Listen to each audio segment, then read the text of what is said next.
MPCB, इससे बोले तो महाराष्ट्र पोल्यूशन कंट्रोल जो है, ये जब भी नई फैक्ट्री अपनी खुलती है तो अपनी फैक्ट्री कैटेगरी हजार्डस है, नॉन हजार्डस है, यहाँ पे कौन सा हजार्डस वेस्ट निकलता है, नॉन हजार्डस वेस्ट कौन सा निकलता है, उसको अपन रिसाइकल करते हैं या कोई साइकिल एजेंसी को देते हैं, उसका लेखा जोखा और उसके साथ ही में ही अपने यहाँ से जो भी हजार्डस वेस्ट निकलेगा तो उसका जो पैरामीटर्स है वो कंट्रोल है ही नहीं है, उसके ऊपर मॉनिटरिंग एमपीसीबी करता है, वो अपने को देता है कंसेंट। कंसेंट बोले तो operator civil consent to operate a company में से जो भी अपना वेस्ट निकलेगा, वाटर, एयर, ये अपन बाहर नहीं छोड़ सकते, उसको रिसाइकल करना। एयर तो अपन रिसाइकल कर नहीं सकते, तो उसके जो पैरामीटर्स है वो अपने को कंट्रोल करना। जैसे कि अपना एम्बिएंट एयर बोले तो अपने वातावरण का है, दूसरा है अपना सोर्स इमिशन बोले तो अपना जो बॉयलर है, अपना एक बॉयलर है और एक डीजे, फिर तो चिमनी, उसमें से जो एयर निकलता है उसके पैरामीटर्स वो सब अपन कंट्रोल करते हैं। स्टार्ट लेते हैं पहले फॉ नंबर 4 से।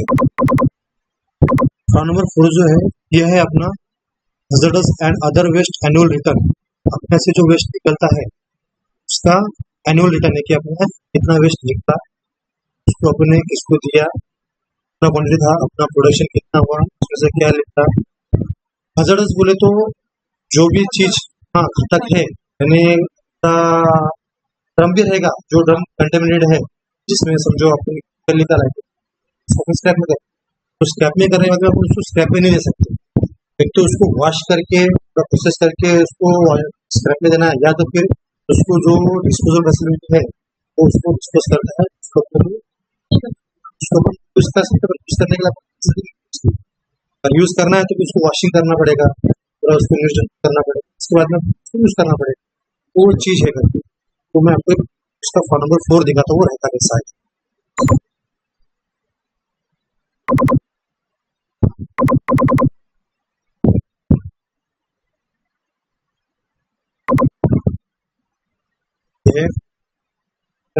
फॉ नंबर 4 एनुअल रिटर्न, जो अपने को पोल्यूशन कंट्रोल बोर्ड को 30 जून के पहले, एवरी ईयर 30 जून के पहले अपने को सबमिट करना पड़ता है।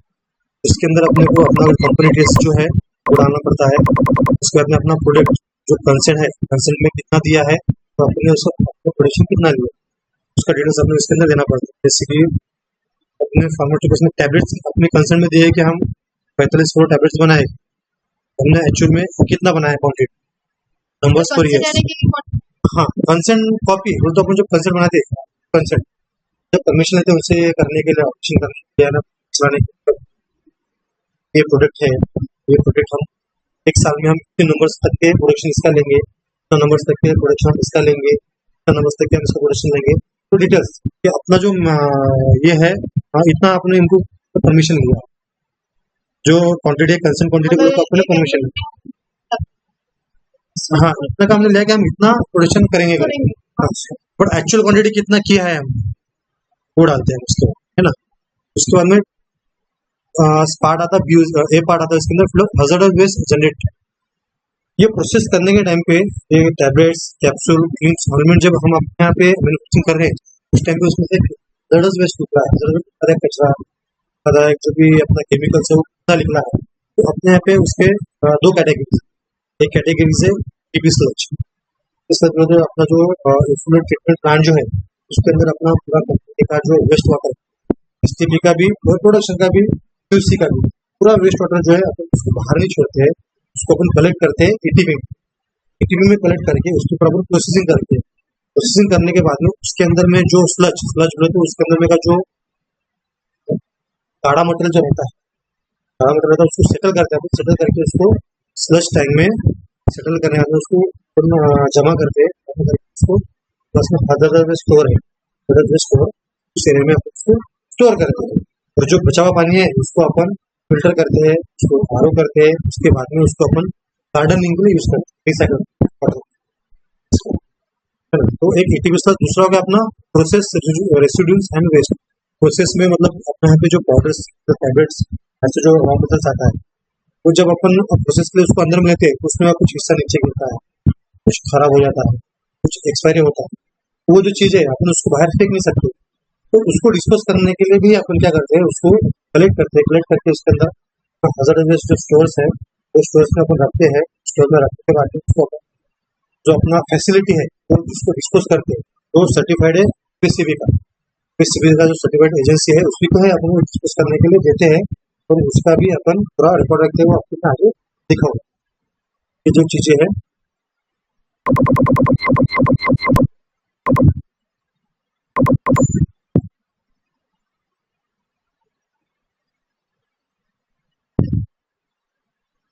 बाकी अपने पास में ऑयल्स वगैरह तो कुछ निकलता नहीं है,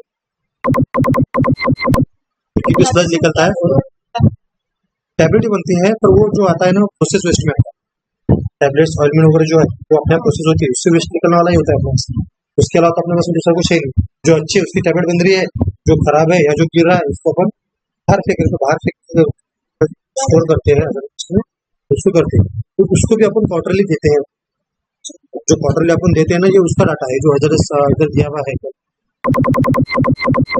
जो लिखे अपन quantity of waste 700 KG 700 kilo per annum, process weight 1700 kilo per annum.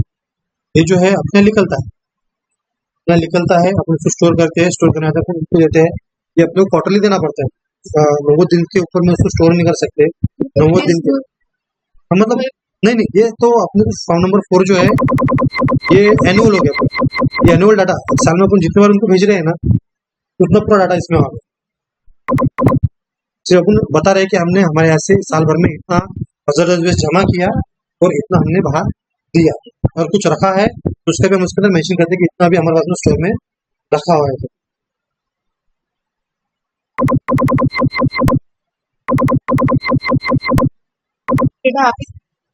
Data मैं देता हूँ। देखिए जो कंसर्न कंपनी जो है अपना कंसर्न में आता है, तो कंसर्न आपको दिखाता है उसके बारे में।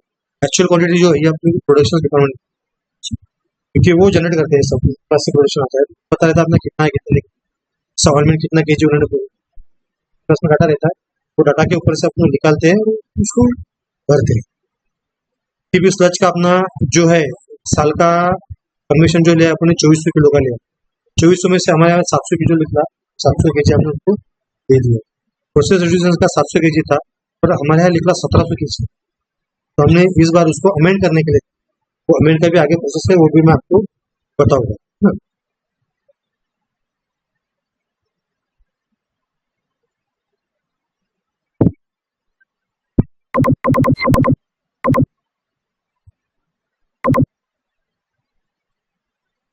इसमें मैम इतना ही है, उसके अलावा कुछ नहीं है।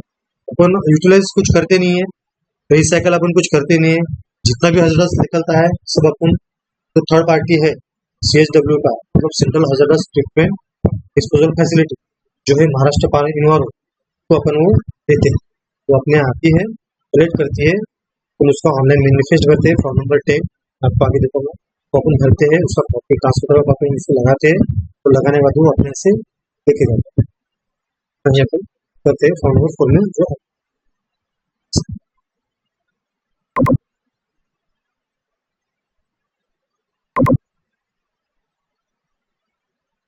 सेकंड है अपना फॉर्म नंबर 5 जो है environmental audit report. Environmental audit report बोले तो जो अपने एनुअल में डाला सेम उसके एनुअल, इसमें सिर्फ हजार्डस वेस्ट का एनुअल में अपने हजार्डस वेस्ट डाला, तो उसके बाद में इन्वायरमेंट में जो आता है अपने हजार्डस वेस्ट कितना निकला, प्लास्टिक वेस्ट कितना निकला, ई वेस्ट कितना निकला, पूरा डाटा उसके अंदर आता है। अपने वाटर कितना यूज किया अपने, उसके लिए रिक्वायरमेंट ये अपने को ईयरली फिल करना पड़ता है, जो कि 31 मार्च जो फाइनेंशियल ईयर रहता है, फाइनेंशियल ईयर से वो कैलकुलेट करते हैं 1 अप्रैल से 31 मार्च, और सितंबर के पहले अपने को सबमिट करना है। उसके लिए जो रिक्वायर्ड डॉक्यूमेंट अपना एमपीसीबी कंसर्न है किसी भी तरफ से हो। दूसरा है प्रोडक्ट इन्फॉर्मेशन, जो कंसर्न पे अभी जो बताया मैं आपको, जो कंसर्न पे जो क्वांटिटी है वो, दूसरी जो अपने एक्चुअल क्वांटिटी की है, हाँ उसके अंदर वाटर कंजप्शन पर डे, वाटर कंजप्शन अपने निकलता है। डेली वाटर लेते हैं, वाटर पे अपना मीटर लगा करके ऊपर रीडिंग आता है, अपन कितना ले रहे हैं, उसका बिल आता है। उस कैलकुलेशन पे अपन पर डे का कैलकुलेशन निकालते हैं, वो कैलकुलेशन भी हमें उसके ऊपर डालना पड़ता है कंसर्न में। हजार्डस डिटेल्स जैसे आपने को बताया मैनिफेस्ट फॉर्म नंबर 10 जो है, इतना डिटेल्स हजार्डस वेस्ट आपने यहाँ लिखला कितना अपने पास में है और कितना आपने भेजा, वो एक डिटेल्स। उसके बाद में लास्ट ईयर का फॉर्म नंबर 5, लास्ट ईयर में जो आपने भरा था उसके बाद कुछ डिटेल्स आपको लगता है, जैसे कि आपने कितना दिया है आपको पता नहीं ना, लास्ट ईयर कितना दिया उसके अंदर जी लास्ट ईयर का। उसके बाद में store hazardous and other waste details, hazardous waste और अदर वेस्ट में लोग क्या आ गया अपना, जिससे पोल्यूशन हो सकता है, पोल्यूशन हो सकता है बोले तो दो चीजें, जैसे आपने बताया कि कंटेमिनेटेड बोले तो जिस चीज के अंदर अपना मटेरियल आ रहा है वो, दूसरा फॉइल होगी, अपना एक फॉइल आती है जिसके अंदर एक साइड से प्लास्टिक रहता है, एक साइड से एल्यूमिनियम, तो दोनों चीजें अलग करने के लिए जो प्रोसेस होती है वो प्रोसेस में बहुत पोल्यूशन होता है। तो अपन अगर स्क्रैपर को देंगे तो स्क्रैपर क्या करेगा, उसको ले जाएगा बाहर में, ले जाके उसको जो प्रोसेस करना चाहिए वो करता नहीं, उसको जलाएगा फिर करेगा, जिससे पोल्यूशन होगा। इसलिए वो जो कंटामिनेट कुछ चीजें हैं वो चीजें अपने को सिर्फ जो ऑथोराइज वेंडर है उसी को ही देना पड़ता है।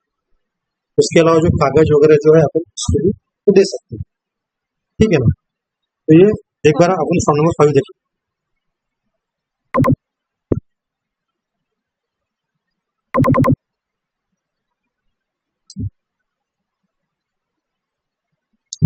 Form number 5, environmental audit report for the financial year ending 31 March.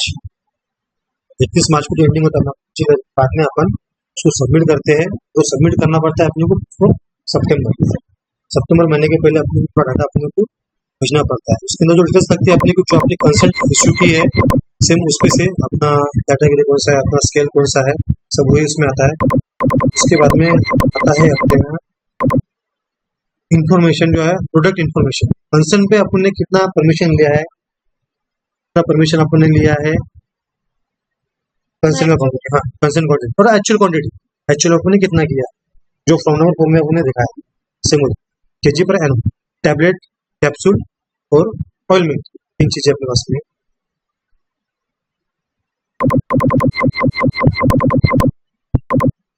Water consumption per day ना कंसर्न में जब आप देखेंगे तो उसके अंदर दिया हुआ हम डोमेस्टिक में इतना पानी यूज करते हैं, उसके बाद में प्रोसेस में हम इतना पानी यूज करते हैं, और एसटीपी जो है उसके अंदर हम इतना पानी यूज करते हैं, ये सब इसके अंदर दिया है। कंसर्न में हमने दिया अभी क्या हम 50,000 लीटर प्रतिदिन का हम पानी यूज करते हैं। एक्चुअल क्वांटिटी हमने कितना यूज किया पर डे में 47, उसमें से हमने कूलिंग के लिए कितना यूज किया है, तो हमारा कूलिंग के लिए यूज करने का कंसर्न में क्वांटिटी दिया है 7 का, तो हमने यूज किया है 6,000 का है वो। डोमेस्टिक में जो आता है, डोमेस्टिक बोले तो अपना वॉशिंग के लिए नहीं, फायदा नहीं, ये एक्चुअल क्वांटिटी मैडम, हमें एक्चुअली इतना लगता है, अगर हम हमारा टोटल अगर 65 का हमारा लिमिट है, अगर हम 65 के ऊपर जा रहे हैं तो हमको उनको जॉब देना पड़ता है, हमने प्रोडक्शन के हिसाब से हमें होता पड़ेगा। हमारा प्रोडक्शन ऑलरेडी कम हुआ है ना मैम, ज्यादा तो हुआ नहीं, अगर ज्यादा होता तो हमें ज्यादा ऑर्डर लगता।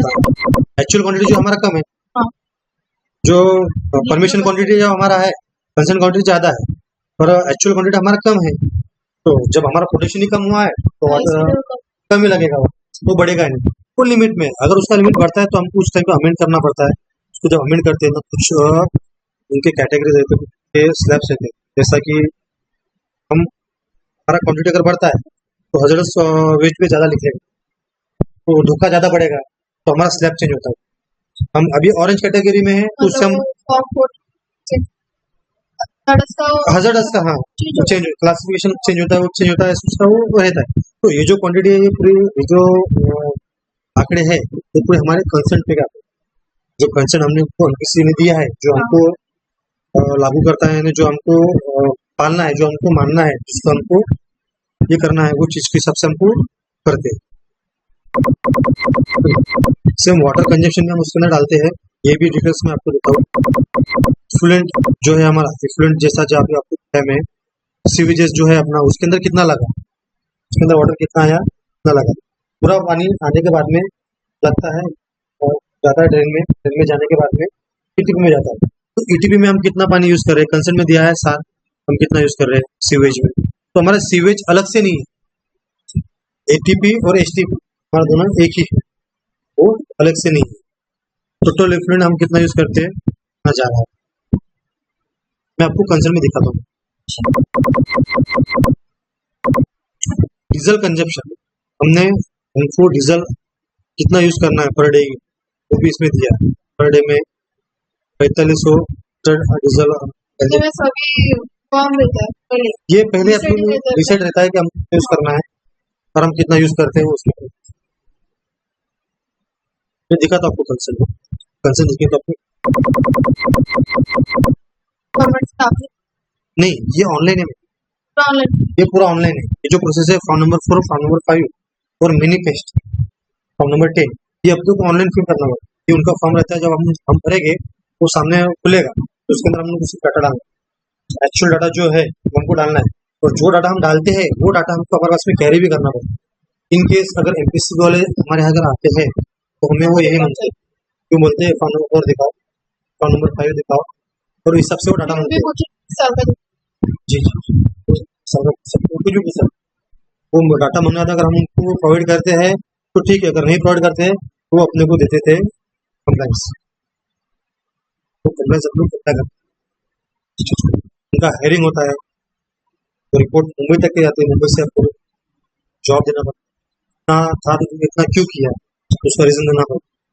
वो कंसर्न है, मैं आपको उसको दिखा दूंगा, आपसे भी समझ लीजिए इसके अंदर क्या डाटा डालना है, क्या डालना है।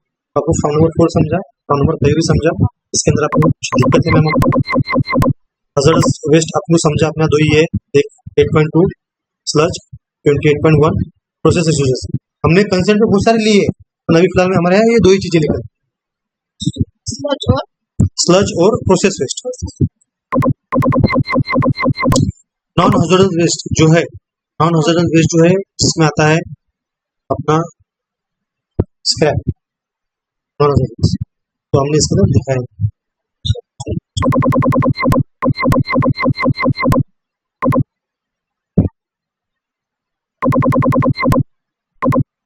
टाइप ऑफ सॉलिड वेस्ट, सच वो सेम ही आ गया, उसमें जो डालना है वेस्ट जनरेटेड हुआ वो डालना।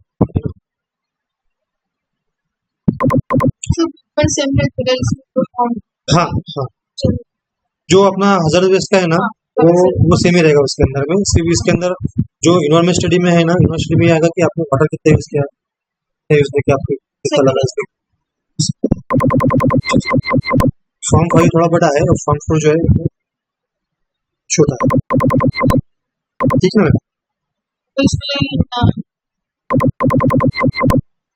नहीं नहीं नहीं, नेक्स्ट ईयर के कुछ रखा है क्या, कुछ पूछने का इसको सब चाहता नहीं।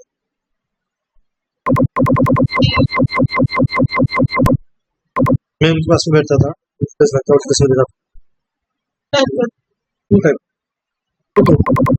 सिर्फ जो प्रोडक्शन से डाटा है वो कलेक्ट करता था, जो डाटा ऑलरेडी उसके पास में रहता था करता होगा तो उसके पास में ऑलरेडी उसके पास में सबसे करता था। बाकी जो हजार्डस वेस्ट का जो डाटा है वो पूरा उसको मैं प्रोवाइड करता, मैं वाटर कितना कंजप्शन हुआ ये डाटा सकता है तो उसको मैं प्रोवाइड करता हूँ। प्रोवाइड करता बोले तो उसमें बहुत सारा डाटा जो है ऑलरेडी अपने पास में रहता है। जैसे हजार्डस वेस्ट का जो डाटा है तो ना मैनिफेस्ट भरती है, कौन भरती है तो मैनिफेस्ट उसका कॉपी अपने पास में रहता ही है, उसमें अपने समझ आता है कि अपने मार्च महीने में कितना सर्च भेजा है, उसके बाद सितंबर आपने कितना सर्च भेजा, आप लोग उससे प्लस करना है और कॉम्पिटिशन में डालना है, उसके अलावा कुछ है।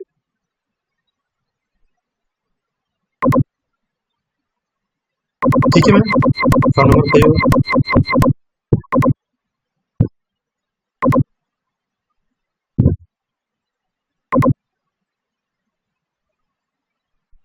तो सबसे पहले देखते हैं कंसेंट। कंसेंट से अगर पहले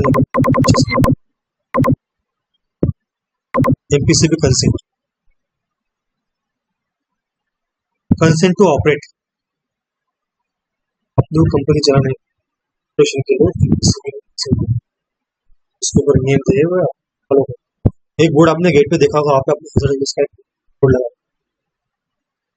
कभी गए ना तो देखना उस टाइम लेफ्ट साइड पे लगाया, आगे से लेफ्ट साइड पे लगाया, उसके ऊपर आपने नहीं गेट पे सेकंड नंबर गेट पे लेफ्ट साइड में एक व्हाइट कलर में बोर्ड लगा है, उसके अंदर लिखा है कि हमारा हजार्डस वेस्ट क्या क्या जनरेट होता है और उसके ऊपर हम क्या करते हैं, उसके अंदर तो मैं आपको कंसेंट दिखा देता हूँ। सब चीजें वहीं से आती है, वहीं से होता है। महाराष्ट्र पोल्यूशन कंट्रोल बोर्ड का ये अपना कंसेंट, हमारी कैटेगरी है ऑरेंज, सेमी स्केल इंडस्ट्रीज में अपन आते हैं। इसका वैलिडिटी जो है 28 तक के, ये कंसेंट में अगर हम देखेंगे नीचे में अपना नाम वगैरह सब दिया है, consent to operate under section 26 of the water act 1974 and under section 21 of air act 1981 and authorization of renewal of authorization under hazardous waste and other waste Maharashtra hazardous waste rule 2016। Government के जो water air और hazardous waste के जो act है central के भी और महाराष्ट्र के, वो हमें इस कंसर्न थ्रू एप्लीकेबल होता है। वो आपको मतलब उसके मद्देनजर हमें काम करना पड़ता है। कुछ क्वालिटी जैसे कि हमने इसके अंदर में this concept valid up to the manufacturing of, concept हमें किस लिए मिली है, जो मैन्युफैक्चरिंग करना है। इसमें दिए टैबलेट, कैप्सूल, क्रीम और ऑइंटमेंट, जिसका मैक्सिमम क्वांटिटी हमने नंबर्स ऑफ ईयर्स में दिया है। ये जो क्वांटिटी दिया है सामने, इतना क्वांटिटी हम उनको बोला कि हम इतना कर सकते हैं, हम इतना प्रोडक्शन लेंगे करके, तो हमारा कैपेसिटी है हमारे प्लांट का। तो उस कदर टाइम पे हमें जो हमारा ट्रेडेड इफ्लुएंट जो लिख लेंगे, ट्रेडेड इफ्लुएंट जो है हमारा एटीपी प्लांट है, एटीपी प्लांट में पूरा इफ्लुएंट आता है, पूरा इफ्लुएंट आता है, तो उसको ट्रीट करते हैं, उसका पीएच मेंटेन करते हैं, उसका पीओडी, सीओडी, सस्पेंडेड सॉलिड जो दिया है इन्होंने बिटवीन, ये जो रेंज दिया है, जैसा पीएच का दिया है 5.5 to 9, इतना हमें मेंटेन करना पड़ता है। अगर वो आते हैं एमपीसी वाले, अगर वो हमारा वाटर लेते भी है, वो लेके भी जाते हैं टेस्ट करने, तो नीचे आएगा, वो हमको ईयरली हमारे यहाँ से वो वाटर का स्टडी, एम्बिएंट एयर का स्टडी, सोर्स इमिशन का स्टडी, पूरा उसका टीम आता है, उसका टीम आके अपने यहाँ से सैंपल कलेक्ट, जो ये और वो अलग अलग रहता है। हाँ वो अलग अलग रहता है। ऑडिट टीम में आता है उनका जो यहाँ का एसआरओ जो रहेगा, अमृति का रहेगा या सेंट्रल का रहेगा, क्योंकि उनके बंदे रहेंगे, उनका बॉडी आता है अपने यहाँ। आने के बाद में सबसे पहले हाथ में कंसेंट ले लेता है, कंसेंट लेने के बाद में वो देखता है अपना पीएच कितना है, बीओडी कितना है, सीओडी कितना है, अगर एटीपी पे आया तो बोलता है बताओ इसका पीएच कितना है, तो उस टाइम पे हमारा जो पीएच चाहिए हमें इसके अंदर चाहिए। लिमिट दी है उन्होंने कि तुम्हारा जो फ्लूइड है इसका रखना है, उसी के लिए अपने एटीपी प्लांट डाला हुआ है, तो ट्रीटमेंट करने टीपी में यही ट्रीटमेंट होता है कि उसका हम बीओडी, सीओडी जो भी है वो सब हम उसको मेंटेन करते हैं। जितना जितना हमको रखना है उतना ही हम उसके अंदर उसको मेंटेन करके रखते हैं। ये हमारा ट्रीट इक्विपमेंट का हो गया, जो इक्विपमेंट आपने बताया।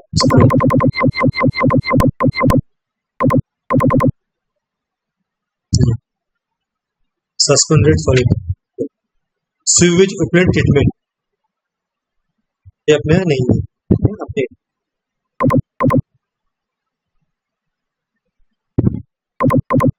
देखिए यहाँ पे अपना में दिया है the daily water consumption for the following categories is under. उनको बोला कि डोमेस्टिक पर्पज के लिए हम 8 CMD वाटर यूज करेंगे,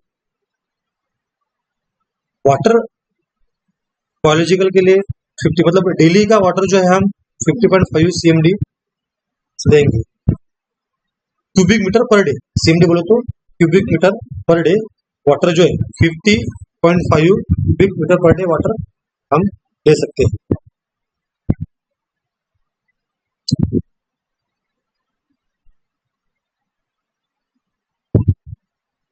इसके अंदर में जो कूलिंग है हमारा, जो चिलर वगैरह है, उसके लिए हमने दिया है कि हमारा डेली जो 50 हम लेते हैं, 50 में से डेली डोमेस्टिक के लिए हम 8 CMD यूज करते हैं, और उसमें 7 CMD जो है 7.10 CMD हम कूलिंग के लिए यूज करते हैं, चिलर्स वगैरह जो है हम उसके लिए यूज करते हैं। अदर गार्डनिंग और प्लांटेशन के लिए हम जो हमारा इफ्लुएंट प्लांट जो निकलता है उसको रिसाइकल करके हम उसके लिए यूज करते हैं। हम फ्रेश वाटर नहीं लेते, उसको फ्रेश वाटर हम उसके लिए नहीं लेते, फ्रेश वाटर हम किसके लेते हैं, सिर्फ डोमेस्टिक के लिए वगैरह जो होते हैं ना, डोमेस्टिक में लेते हैं,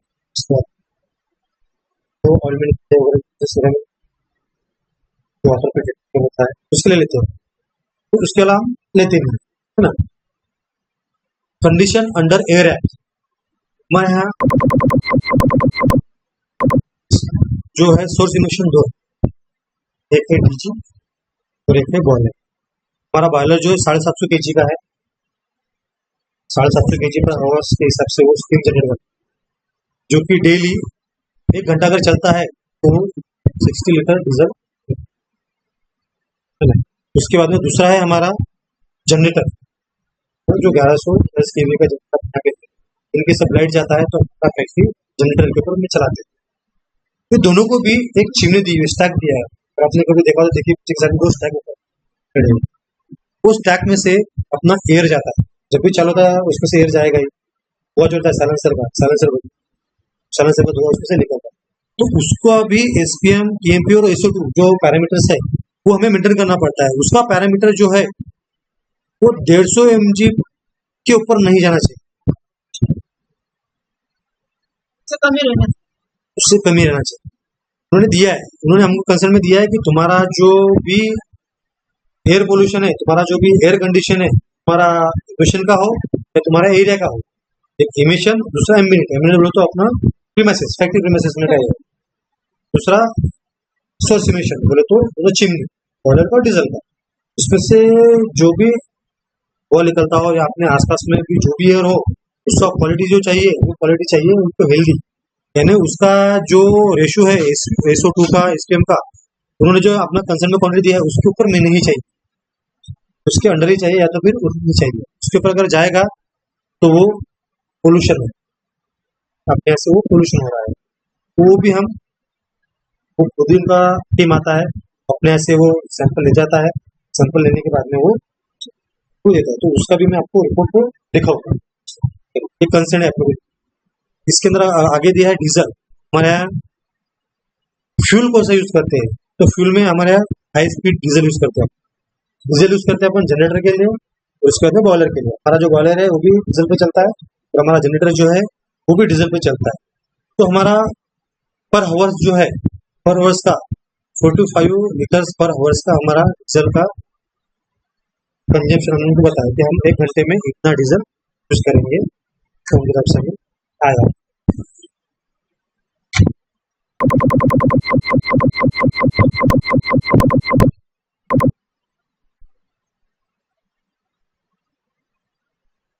ये हाइट चिमनी जो बॉयलर है उसका भी हाइट मेंशन करना चाहिए, क्योंकि क्या रहता है अगर चिमनी को छोटा हो तो एयर वही निकलेगी, वही निकल के वो एरिया में वो फंसेगी, प्रीमाइसेस में रहेगी, ऊपर जाएगी। इसके लिए कुछ तो भी एयर का दबाव जो रहता है ना, उसके हिसाब से उन्होंने 30 मीटर की हाइट की है, 30 मीटर की हाइट की चिमनी चाहिए। जो भी निकलेगा उससे वो 30 मीटर के ऊपर ही निकलेगा, बट कैसा निकलेगा, हेल्दी निकलेगा। जो पैरामीटर्स उन्होंने दिए हैं उसके हिसाब से अपने को निकलेगा। अगर अपनी सिस्टम ओके है, मेंटेनेंस कोई है नहीं, तो अपना पैरामीटर्स ओके रहेगी, क्योंकि अपना जनरेटर भी है वो भी सबसे डिजाइन है, अपना डीजी भी है वो भी उसी हिसाब से डिजाइन है कि वो एयर जो निकालेगा वो हेल्दी एयर। हजार्डस कैटेगरी ये अपना पुराना था, इसके बाद में अपने उसको देखिए कमेंट की। पहले क्या था, अपने एक ही कैटेगरी हजार्डस वेस्ट में उसके अंदर में दी हुई थी, जो थी ETP स्लज फिल्टर के। बट उसके बाद में जब अपना प्रोडक्शन चालू हुआ तो उसमें फिर अपना पाउडर्स निकलने लगा, ऑइलमेंट निकलने लगा, टैबलेट निकलने लगा, बहुत सारा केमिकल्स वहाँ पे जो क्यूए के लिए, सैंपलिंग के लिए जो लिखते थे टैबलेट्स वो भी निकलने लगे। तो वो हमारे इसमें थी, तो वो क्या रहता है, वेस्ट कैटेगरी रहती है, टाइप ऑफ हजार्डस वेस्ट रहता है, क्वांटिटी रहता है कि 20 kg per month, 20 kg per month अगर करेंगे हम उसको, अगर उसको ईयर में अगर कन्वर्ट करें तो 200 इंटू 12 महीने का 1 साल रहता है ना, तो 2400 kg पर एनुअल के हिसाब से हमारा ETP स्लज का फॉर्मेशन है। उसको डिस्पोज करने हम डिस्पोज करते हैं through instruction at CHWTSD, central hazardous waste treatment safe disposable facility, जो अपना नागपुर में है, इसका नाम है महाराष्ट्र फार्म। उससे हमारा कॉन्ट्रैक्ट है 5 ईयर का, 5 साल वो हजार्डस वेस्ट जितना भी हमारा जनरेट होगा वो अपने यहाँ आएगा, कलेक्ट करेगा और लेके जाके उसके ऊपर वो ट्रीटमेंट करेगा। अगर कुछ इसके ऊपर इरिगेशन करना तो इरिगेशन करते हैं, उसको वो करते हैं।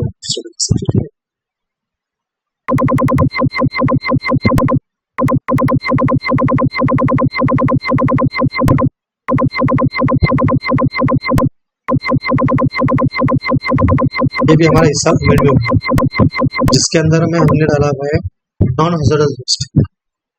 नॉन हजार्डस वेस्ट हमारा कितना निकलता है, इसका भी क्वांटिटी हमें उनको देना पड़ेगा।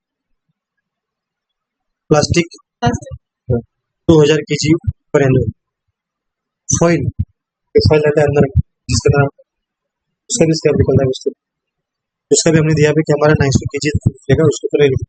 पेपर वेस्ट, उसके बाद में ग्लास वेस्ट, ग्लास भी आता है ना, अपने बॉटल्स वगैरह आते हैं तो ग्लास भी है। क्या है इसके अंदर दिया है, उसको सेल टू ऑथोराइज वेंडर। जो ऑथोराइज वेंडर है एमपीसीबी का हम उनको देते हैं। अगर क्योंकि ये जो है, ये जो चीज है ये कंटेमिनेटेड है ना, कंटेमिनेटेड हो सकता है, तो इसलिए वो उनका वेंडर जो है उसको देते हैं, उसके ऊपर रिसाइकल करने का भी कुछ होता है। कोई भी चीज अगर रिसाइकल कर रहे हैं, उसको जला रहे हैं, तो उसका प्रोसेस होता है। अगर हम किसी को भी देंगे, समझो टायर अगर निकलता है, टायर अगर हम शादी जगह उसको दे देंगे, तो क्या करता है, कोयला देखता है बाहर का, वहां पे ले जाकर उसको जलाता है, उससे पोल्यूशन होता है, उसमें का तार जो निकलता है वो तार लेता है, उसको बेचता है इससे। तो इसीलिए इन्होंने क्या किया, जो ऑथोराइज वेंडर है, जो रिसाइकलर है, उनको ही अपनी चीज देते हैं इसका।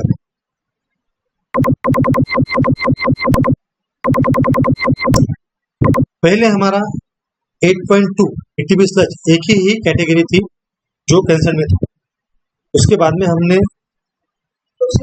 और वेस्ट दिया, जैसे कि waste of residues content oil. Oil जो है अपना ऑयल निकलता है, जैसे कि ट्रांसफार्मर ऑयल है ना, ट्रांसफार्मर ऑयल निकलेगा तो उसको हम क्या करेंगे, उसको हम बाहर नहीं फेंक सकते, तो हजार्डस है, उससे इन्वायरमेंट को भी धोखा है, ह्यूमन को भी धोखा है। तो उसको हमें जो डिस्पोजल फैसिलिटी है, CHWTS central hazardous waste disposal facility, वो हमको उनको ही देना है। तो उसका 50 kg का हमारा अप्रूवल है। यूज और स्पेंट ऑयल, कुछ केमिकल्स गिर जाते हैं नीचे में, कुछ रिजल्ट में कुछ गिर गया, तो उसका हम क्या करेंगे, उसको हम जमा करके उन्हीं को देंगे, ना कि बाहर फेंकेंगे, उन्हीं को देंगे। प्रोसेस वेस्ट जो अभी हमने देखा, जो कैटेगरी निकलती है हमसे 28 process waste. Off specification products, कुछ प्रोडक्ट ऐसे हैं जो हमारे काम में नहीं आते, पर अगर स्पेसिफिकेशन अपने मैच नहीं होता है, एक्सपायर हो गया समझो, तो कुछ हो गया, काम में नहीं आता है, तो उसका एक क्वांटिटी हमने दी। Expire date product, expire date अगर हो गया तो उसका प्रोडक्ट। रेजिन जो है अपना वाटर सिस्टम में, वाटर फिल्टर में, इसके अंदर फिल्टर्स में रेजिन रहता है, रेजिन से तो रेजिन जो है ना, रेजिन उसको हम बाहर नहीं कर सकते, वो चीज। प्रोसेस रिसोर्स बोले तो अंदर जो गिरता है नीचे में, जमीन पे गिरा हुआ chemical sludge from waste water treatment, ETP sludge, ये जो चीज है, ये चीज जो है हम देते हैं, ठीक है। ये हजार्ड वेस्ट है, इतना हमारे यहाँ निकलता है। जो भी लिख लेंगे उसको हजार्ड स्टोर एरिया जो है हमारा, उसमें स्टोर करेंगे और उनको 3 महीने के बाद में, 4 महीने के बाद उनको देंगे 100 नंबर 10 भरने के। ये अपना कंसेंट है, कंसेंट टू ऑपरेट। इसको अगर आपने देखा होगा तो मैम इसके अंदर अपनी चीज आ गया है, इसके अंदर वाटर, एयर, सब इसके अंदर अपना आ गया है। ये पैरामीटर ये आता होगा, ये क्या कंसेंट क्या, तो ये कंसेंट है 5 ईयर। अभी अगर देखोगे तो 5 साल का वैलिड रहता है, बट अपना जो कंसेंट है ये वैलिड है 2028 तक। The consent offered is guaranteed for the period up to 31/3/2028 है मैम।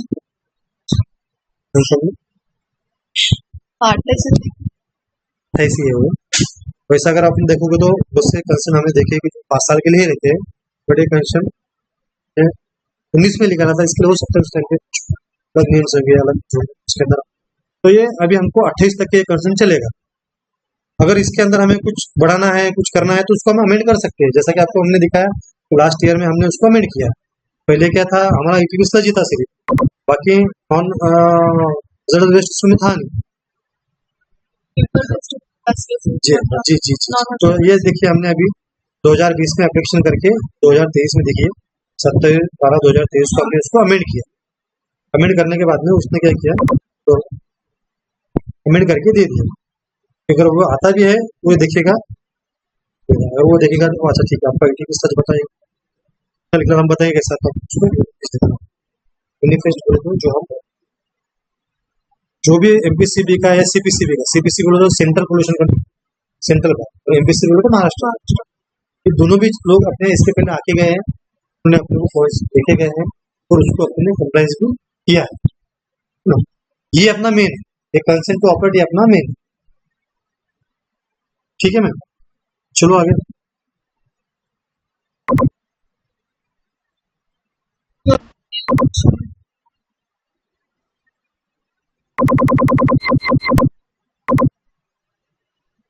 जी जी, भूल गया इसका।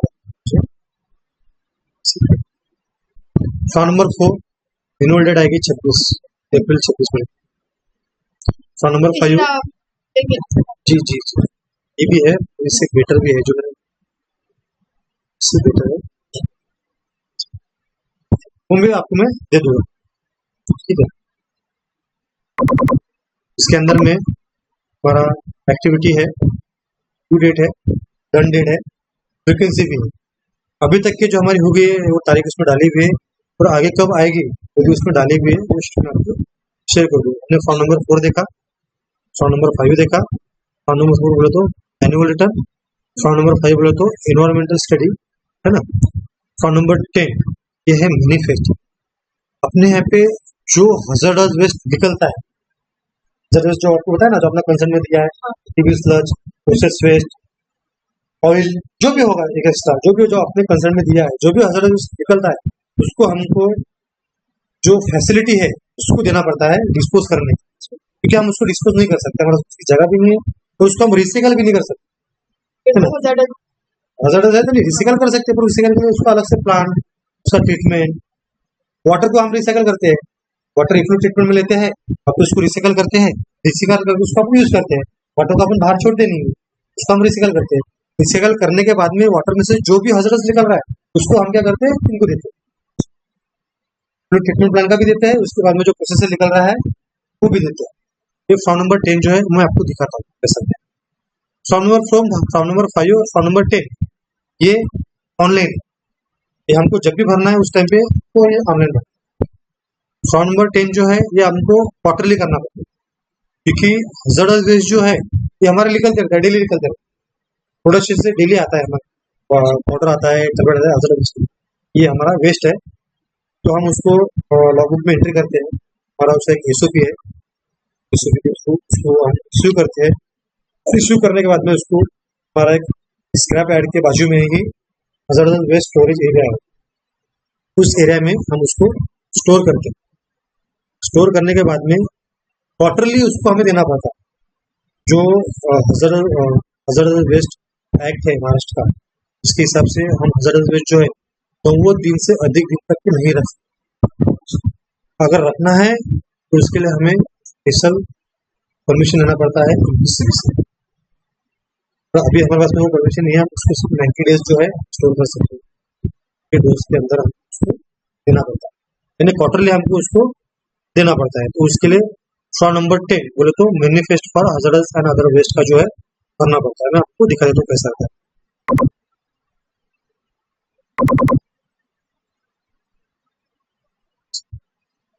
अप्लाई जनरेटर, जब हम खुलते हैं तो उसके अंदर आता है कि हम कौन है, हम जनरेटर है या रिसाइकलर है या डिस्पोजल फैसिलिटी। जब भी हम वेबसाइट खोलेंगे ना, हमारा लॉगिन आईडी डालेंगे, जब फॉर्म नंबर 10 के लिए हम उसके ऊपर डैशबोर्ड पे जाके एप्लीकेशन में जाके फॉर्म नंबर 10 पे क्लिक करोगे तो वो खुलेगा ना, तो उसके अंदर 3 कैटेगरी रहती है। एक आता है apply as generator, apply as recycler, apply as disposal. तो अपन उसमें नहीं है, अपन अपना जनरेट होता है। जनरेट इसलिए होता है क्योंकि अपना वो जनरेट होता है, अपना बनता है, तो अपन रिसाइकल करते नहीं, अपना बनता है, इसलिए हम जनरेटर में आते हैं। उसके अंदर हमारा पूरा यूनिट का नाम, एड्रेस वगैरह जो भी है सब डालते हैं, हमारा कंसेंट नंबर क्या है सब उसके अंदर हम डालते हैं। उसके बाद में ट्रांसपोर्टर नेम बोले तो transporter name, address including phone number and email. ये ट्रांसपोर्टर्स बोले तो जो अपना हजार्डस वेस्ट ले जाने वाला है, जो फैसिलिटी है जिसको हम डिस्पोज करने के लिए देते हैं महाराष्ट्र का, उसका डिटेल्स भी हमें उसमें डालना पड़ता है। ये जो है महाराष्ट्र इन्वायरो पावर लिमिटेड, इसको हम डिस्पोज करने के लिए हमारा हजार्डस वेस्ट कलेक्ट करता है, ऐसे ले जाता है, ले जाके वो उसको डिस्पोज करता है। ठीक है। तो वो कौन लेके जा रहा है, उसका गाड़ी नंबर क्या है, कहाँ लेके जा रहा है ना, उसका टेलीफोन नंबर, वो सारे डिटेल्स इसके अंदर हमको भरना पड़ता है। जब भी वो गाड़ी आती है तो उनके साथ में उनका ट्रांसपोर्टेशन कॉपी रहता है, येलो कलर का एक कॉपी आता है, वो कॉपी नंबर में रहता है, वो कॉपी पे उनको पूरा डिटेल्स लिखा है। वहाँ जब भी आप भरेंगे वो मैं आपके पास में लिखा होगा, तो जरूर इसके अंदर डालना, डालने के बाद सबमिट कर, उसके बाद में रहता है उसके अंदर वेस्ट डिस्पोजेबल डिटेल्स, हम क्या डिस्पोज करने के लिए दे रहे हैं उसके अंदर। ऐसा 8.2 भी ईटीपी स्लज है ना, ईटीपी स्लज हमारा निकलता है कितना निकला, केजी पर मेट्रिक टन, है ना। अब यहाँ पे अगर ये 500 केजी था, इसके लिए हमने उसको इतना डाला है, अगर वो 1000 के ऊपर जाएगा तो मेट्रिक टन में आ जाएगा। 500 केजी था इसलिए 0.544 metric tonne. Waste disposal to हम किसको दे रहे हो, तो central hazardous waste treatment safe disposal facility, ये इसमें है। उसका नाम क्या है, फैसिलिटी का नाम, स्टेट, नेम ऑफ यूनिट, कहाँ लेके जा रहा है, नागपुर यूनिट, उसका कॉन्टेक्ट नंबर, ये सेकंड। और क्या है, केमिकल स्लज, प्रोसेस वेस्ट, हमारा बायोलॉजिकल वेस्ट भी निकलता है। बायोलॉजिकल वेस्ट बोले तो जो मैक्रो है हमारा, मैक्रो में जो वेस्ट निकलता है, तो एरिया जो है उसके अंदर जो वेस्ट निकलता है वो बायोलॉजिकल वेस्ट में, टीवी स्लज जो आता है अपना अदर वेस्ट अलग। ये मैनिफेस्ट जो है पुराना है, क्योंकि हमारा मैंने जो रजिस्टर भरा है उसके अंदर में प्रोसेस वेस्ट भी है। ये क्या है, ऑनलाइन रहने की वजह से ये अपने पास में कॉपी सेव रहता है, एक कॉपी प्रेम सर के पास में रहता है, इसका एक कॉपी हमको ट्रांसफर को देना, एक कॉपी लगता है कि जब एमपीसीबी का सामने आता है तो क्या किया उसको देना पड़ता है। इसके अंदर दूसरा कुछ डालना नहीं है, हमारा कितना हजार निकला है वो उसका क्वांटिटी, किसको दे रहे हैं उसका डिटेल्स, कौन लेके जा रहा है उसका डिटेल्स, बस इतना इसके अंदर में हमको फिल करना है। ये फॉर्म 10 हो मैनिफेस्ट। फॉर्म 5 जो है मैडम वो हो गया अपना इन्वायरमेंटल स्टडी हो गया पूरा, अपना ऐसे इन्वायरमेंट में क्या क्या निकला, उसका पैरामीटर क्या क्या था उसका स्टडी होगा, है ना, पानी कितना यूज किया पूरा स्टडी। और एनुअल रिटर्न में क्या था, एनुअली हमारा कितना निकला, एनुअल रिटर्न जैसा बोलते ना अपन की कितनी कमाई हुई साल भर में, कितना नुकसान हुआ, कितना टोटा हुआ, जो है उस तरह से उसका एनुअल रिटर्न है। हजार हमने निकला, हमने इसकी डिस्पोजल फैसिलिटी को दिया और कितना हमारा स्टोर में रखा हुआ, वो एनुअल रिटर्न में हो गया। फॉर्म नंबर 4, फॉर्म नंबर 4 के रिक्वायर्ड डॉक्यूमेंट जो है अपना किसी भी कंसेंट प्रोडक्शन जो अपना निकलता है ईयर में, टोटल क्वांटिटी वेस्ट जनरेट, जितना डिस्पोजल अपना अदर वेस्ट जनरेट हो रहा है उसका क्वांटिटी जो निकलता है अपना अदर वेस्ट स्टोर में, जब जमा करना उस टाइम पे हम उसका वेट लेते हैं, उसको स्टोर करते हैं, तो उसका अपना शीट रहता है और एक एमपीसीबी कंसेंट तो लगता है हर चीज के लिए, तो इसके अंदर अपना कैटेगरी सब उसमें है तो लगता है। सेम फॉर्म नंबर 5 में भी लगता है तो पीडीएफ जी, कोई पीडीएफ लगाना नहीं है अपने को, सिर्फ उसके अंदर में का डाटा अपने को लगता है, हाँ इन्फॉर्मेशन लगता है, अपना कंसेंट नंबर क्या है, स्केल कौन सा है, क्या है, वो सब उसके अंदर जो दिया है वही अपना हाँ इसी लेना पड़ता है, वही उसके अंदर। ठीक है, अब नेक्स्ट है अपना ambient air monitoring. Ambient air monitoring जो है अपना प्रीमाइसेस में का एयर जो है वो हेल्दी है नहीं, जैसा मैंने आपको कंसेंट में दिखाया, उसमें हमने वो किया है कि आपका प्रीमाइसेस का जो एयर है उसका क्वालिटी कैसा रखना है, ट्रांसपोर्टेशन का क्वालिटी कैसा रखना है, उसके पैरामीटर्स दिए, वो पैरामीटर्स के अंदर में वो चाहिए। तो एम्बिएंट एयर का जो है ये ईयरली एमपीसीबी पर्सन कलेक्ट करके जाता है अपने से, एमपीसीबी वाला पर्सन अपने आते हैं, आने के बाद में का कुछ सैंपल कलेक्टर रहता है, एक यूनिट रहता है, वो लगाते हैं अपना, एक लगाते हैं अपना सिक्योरिटी गेट पे, एक लगाते हैं अपना बैक साइड पे, वो जगह का वो सैंपल का वो सैंपल कलेक्ट करते हैं, वो सैंपल कलेक्ट करने के बाद में उसका रिपोर्ट भी जो है वो एमपीसीबी का जो अपना पोर्टल है डैशबोर्ड पे वो रिपोर्ट भी वो डालते हैं, उसका रिपोर्ट कैसा रहता है ना आपको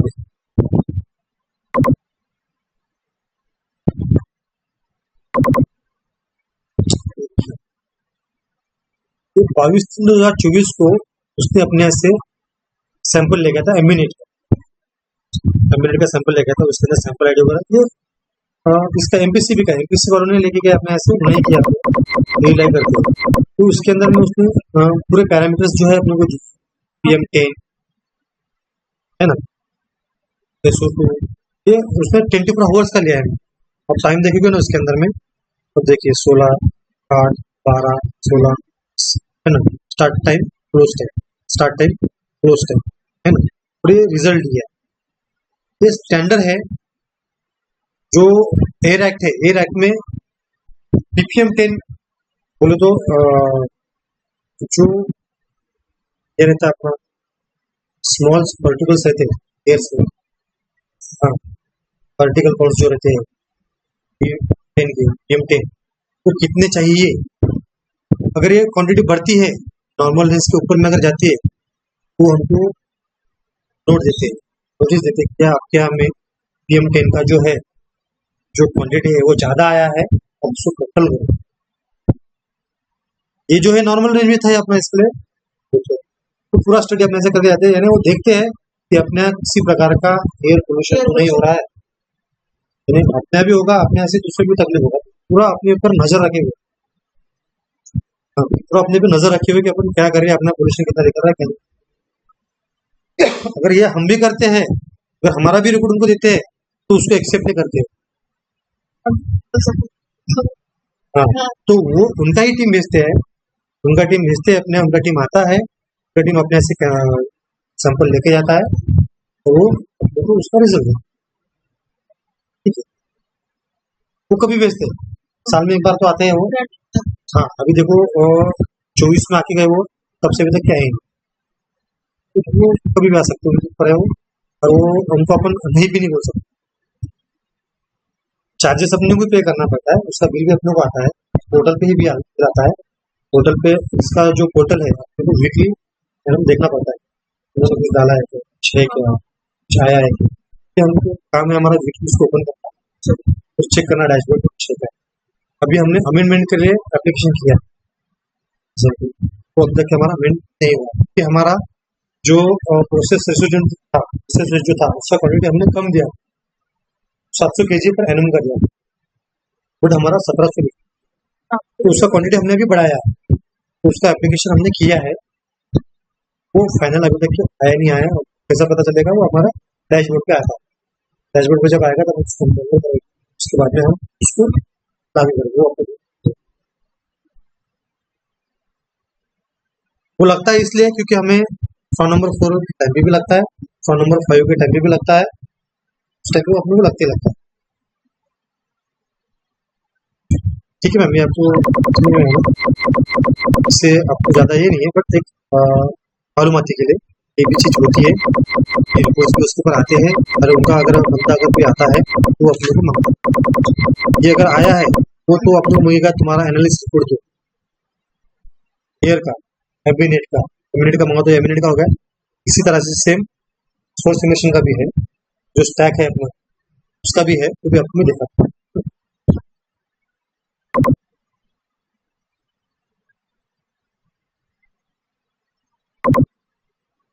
हमने एमिनेट का देखिए, अब air source emission air quality monitoring report, हमारा जो स्टैक में से जो एयर निकलता है उसका मॉनिटरिंग रिपोर्ट है, वो भी एमपीसीबी पर्सन करते हैं, पर्सन आते हैं, सी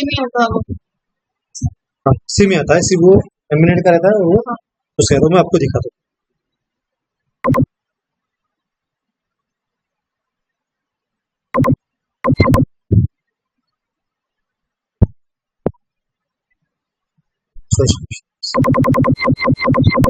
इसमें क्या दिया है उसने, SO2 तो दिखाया था मैं परसेंट में, SO2 कितना रिजल्ट आया अपना 114 mg पर डे, कंसेंट वगैरह इसको क्रॉस चेक करेंगे हम,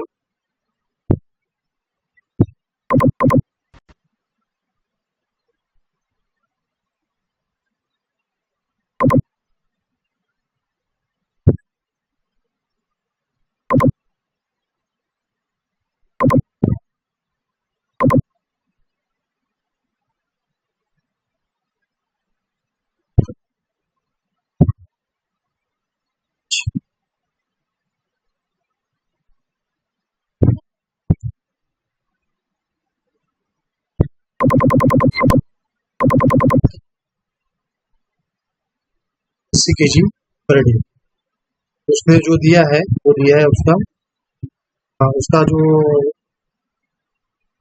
यूनिट था वो अलग दिया। उसको अगर हम केजी में अगर करेंगे ना, 100 कमी हो।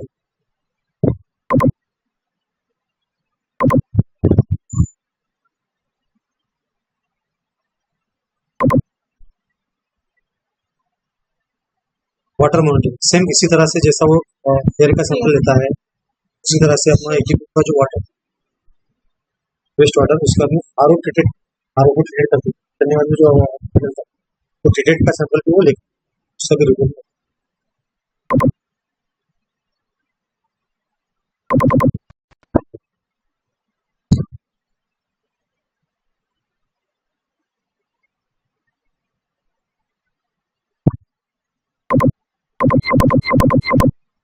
पीएच अपना लिमिट था 5 to 9, 8 था।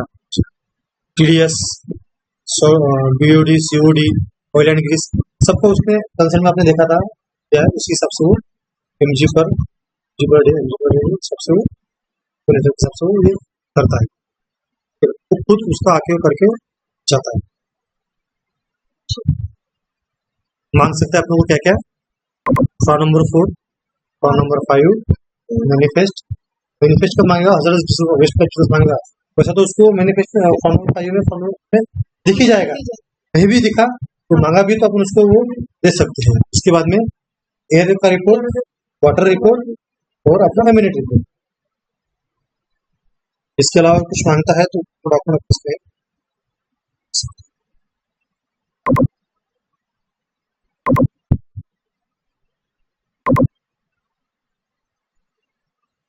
Consent amendment application, consent to operate, जिसे हमने अभी कंसेंट में क्वांटिटी दी है, वो क्वांटिटी जैसा हजार्डस वेस्ट जो हमारे पास 700 kg दिया है तो हमारा ज़्यादा है, तो समझ में आ गया हमारा प्रोडक्शन बढ़ेगा तो हमारा हजार्डस वेस्ट ज़्यादा लिखना, तो उसको अमेंडमेंट कर दिया, करें उसको बढ़ाने के लिए उसका अमेंड कर दिया।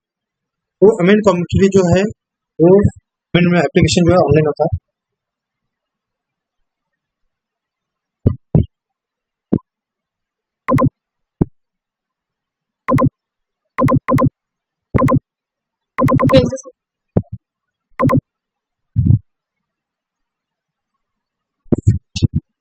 अगर हमें अमेंडमेंट भी करना है तो ऑनलाइन ही करना, सेम उसको हमारा पोर्टल हम खोलेंगे तो उसके अंदर अमेंडमेंट का ऑप्शन आता है, अमेंडमेंट जाके हमको जो अमेंड करना है उसका डिटेल्स उसके अंदर डालेंगे, उसका फॉर्म रहता है तो क्या करना है उसके अंदर, तो अमेंड करने में हजार्डस वेस्ट अमेंड करना है तो उसकी कैटेगरी डालना है, उसके अंदर कितना करना है वो डालना है, नॉन हजार्डस वेस्ट जो निकलता है प्लास्टिक का उसको अमेंड करना है, उसको अमेंड करना है, जो भी करना है उसके अंदर डाल के हम उसको कर सकते हैं, जो भी चीजें उस सब ऑनलाइन में उसके अंदर एप्लीकेशन रहता है, जिसके ऊपर हम क्लिक करेंगे ऑप्शन खुल जाएगा, उसको फिल करना है, सबमिट करना है, उसका एप्लीकेशन चला जाता है। जब आप खोलोगे तो आप उसको आपको दिखेगा महाराष्ट्र पार इन्वायरो मेंबरशिप।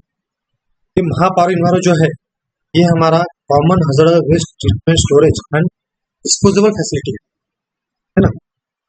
ये क्या करता है, जो हजार्डस वेस्ट हमारा निकलता है जैसा मैं आपको बताया हम किसी को नहीं दे सकते, जो ऑथोराइज पर्सन है, जो ऑथोराइज वेंडर है इसका एमपीसीबी का, जिसको पता है कि ये वेंडर ये काम डिस्पोज करता है, वो फैसिलिटी उस क्लास में है, हम उसी को वो दे सकते हैं। इसके अलावा हम दूसरे को देंगे तो वो कंप्लाई करना पड़ेगा, नहीं दे सकते, उसको परमिशन नहीं। तो ये जो महाराष्ट्र पार इन्वायरो ये नागपुर का ग्रुप है, इसी को हम हमारा इसके साथ में कॉन्टैक्ट है, हमारा इनके पास मेंबरशिप है जो 5 ईयर्स का है, जिसका अभी सितंबर में ड्यू आने वाला है, वो रिन्यू करना पड़ेगा। जितना भी हमारा हजार्डस वेस्ट निकलेगा उसको बुलाएंगे, हमारे पास आएगा और ऐसे आपको लेके जाके उसको डिस्पोज करेंगे, है ना। फॉर्म नंबर 4 अप्रैल में भरना है 26 में, फॉर्म नंबर 5 अप्रैल में 26, फॉर्म नंबर 10 26 में डाला हो, इसलिए डाला हो क्योंकि हम 4 महीने में 5 महीने में उसको डाल दें।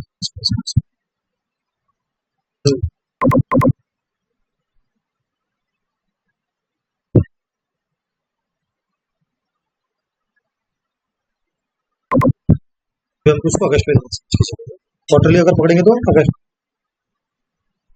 कंसेंट टू ऑपरेट जो हमारा मार्च 28 में रिन्यू होने वाला। जो मेंबरशिप है महाराष्ट्र का रिन्यू की है हमारा सितंबर 25 में मेंबरशिप है। एमपीसीबी का जो चैप्टर था आपको इसके अंदर कुछ दिक्कत अगर है आप मुझे इसका डाटा उससे भी मांग सकते हो, वो मेरे पास नहीं है। ये सब एक ही पोर्टल पे, सब एक ही पोर्टल पे, सब मनन सर के पास में। जब आप अपना लिपिन लाइफ सर्च कर उसके अंदर लॉगिन करोगे तो अपना डैशबोर्ड खुल जाएगा। उसके अंदर डैशबोर्ड एप्लीकेशंस सब दिया है उसके अंदर, तो जिस चीज पर अपने जाएगा चीज करेगा। इसके अलावा उसके अंदर बहुत सारी चीजें भी, बट अपने को सिर्फ इतनी करना है। इसके अलावा बाकी हाँ, एमपीसीबी बोले तो Maharashtra pollution control board, PCB.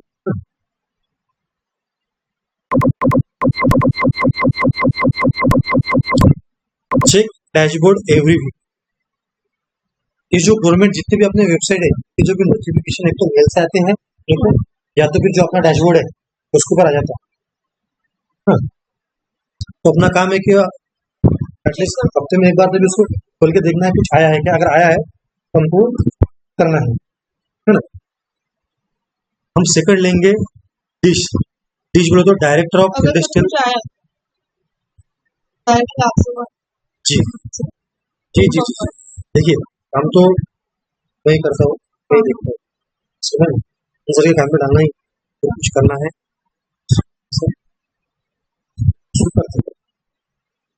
जैसा कि अभी मैंने आपको बताया कि हमने अमेंडमेंट के लिए एप्लीकेशन किया है, अभी तक कंसेंट कॉपी आया ही नहीं आया, पता नहीं कितनी इसको पैसा भी फिलहाल में कोई है नहीं। तो जब भी आप जाओगे तो पहले वो चेक करना है कि का उसका स्टेटस क्या है। अगर स्टेटस नहीं दिख रहा है तो मुझे बताइए, मैं किसी से कॉल करूँगा और उसको पूछूंगा कि सर हमने ऐसा एप्लीकेशन किया है अभी तक क्या हमारा वो आया नहीं, क्या हुआ है पहले मुझे बताइए, तो हम वो कर सकते जब हमें मालूम रहेगा तब। सेकंड है हमारा डिश।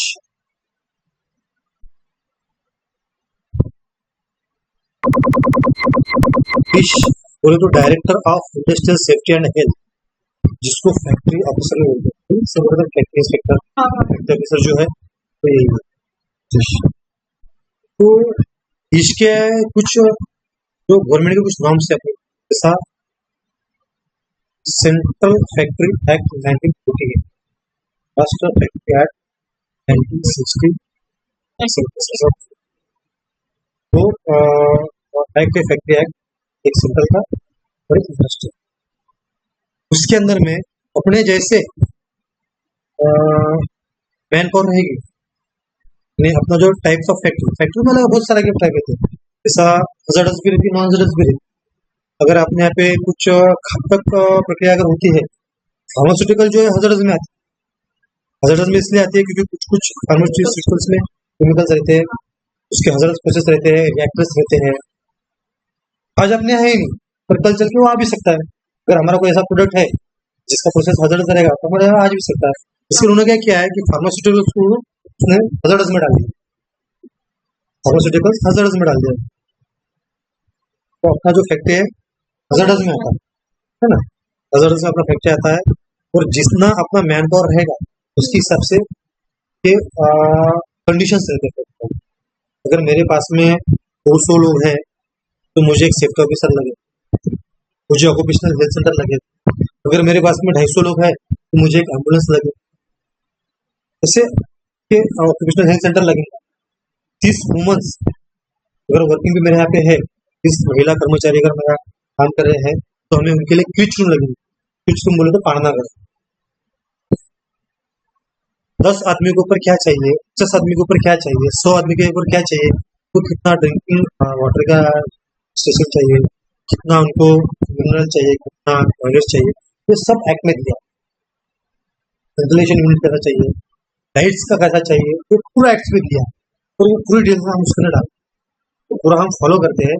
जब भी इंस्पेक्टर आता है तो हमें मांगता है licence, form 1, blue wages register, attendance list, occupational health centre, safety committee है क्या, इसके अंदर फायर सिस्टम अपने इंस्टॉल है क्या, पूरा डिटेल्स अपने को टेक्निक्स में पूरा डिटेल्स अपने वास्ते लेना। सबसे पहले हम इसमें लेंगे, इसका जो वेबसाइट है ये है LMS। अपनी सरकार जो है इसका जितना भी ऑनलाइन वर्क है ये सब होता है LMS वेबसाइट पे। ऑनलाइन में जो इसका आता है वो आता है अपना फॉर्म नंबर 27 जो है एनुअल रिटर्न। ये एनुअल रिटर्न हमें 1 फरवरी यानी जनवरी महीने में ही करना पड़ता है। इसका जो एनुअल रिटर्न रहता है ये रहता है 1 जनवरी से 31 दिसंबर, यानी 2025 के जनवरी महीने में हमें 2024 का एनुअल रिटर्न करना है। 1 जनवरी से तो 31 दिसंबर, मतलब 1 जनवरी 2024 से 31 दिसंबर 2024 का एनुअल रिटर्न हमने भरा अभी 25 के जनवरी महीने। जन 26 को हमने वो मतलब जन 25 को भरा। अभी रिन्यूअल जब आएगा वो जन 26 को आएगा, जिसके अंदर आएगा हमारा 1 जनवरी 2025 से लेके 31 दिसंबर 2025 तक का एनुअल रिटर्न जो आता है। ये अपने को फैक्ट्री इंफॉर्मेशन रहता है उसमें क्या है ना है, उसका जो पूरा फॉर्म है एक 4-5 पेज का पूरा उसका फॉर्म है, वो फॉर्म हमको फिलअप करना पड़ता है। उसके अंदर हमारा क्या क्या फैसिलिटीज है वो पूरी उसके अंदर डालना पड़ता है। जब हम उसको खोलेंगे उस टाइम में वो दिखेगा, मैं आपको दिखाता हूँ, ठीक है ना।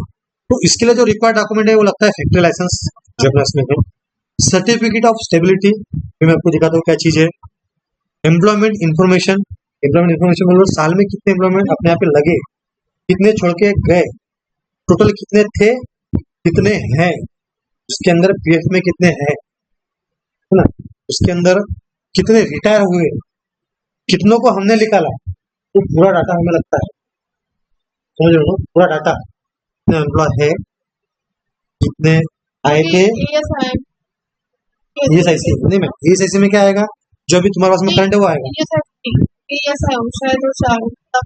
जी जी जी उनके पास में रहेगा, उनके पास में पूरा डाटा रहेगा कि हमारे इतने एम्प्लॉय लगे थे, इतने छोटे थे, इतने अभी हमारे काम कर रहे हैं। उसके अंदर वुमेन्स में, उसके अंदर में मेल्स, फीमेल इतने, मेल इतने, अंडर 18 चाइल्ड।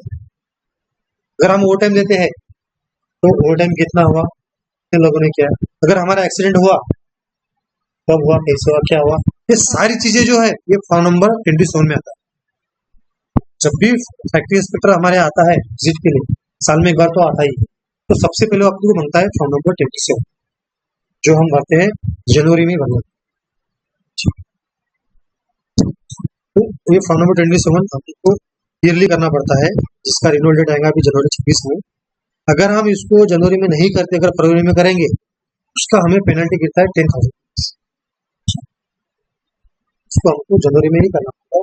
तो जो भी डाटा करना है, ये डाटा हमको दिसंबर महीने से ही चालू करना पड़ता है जमा करने का, यानी जो जनवरी 26 में हम इसको कर सकेंगे, है ना। तो मैं आपको फॉर्म नंबर 27 दिखाता हूँ।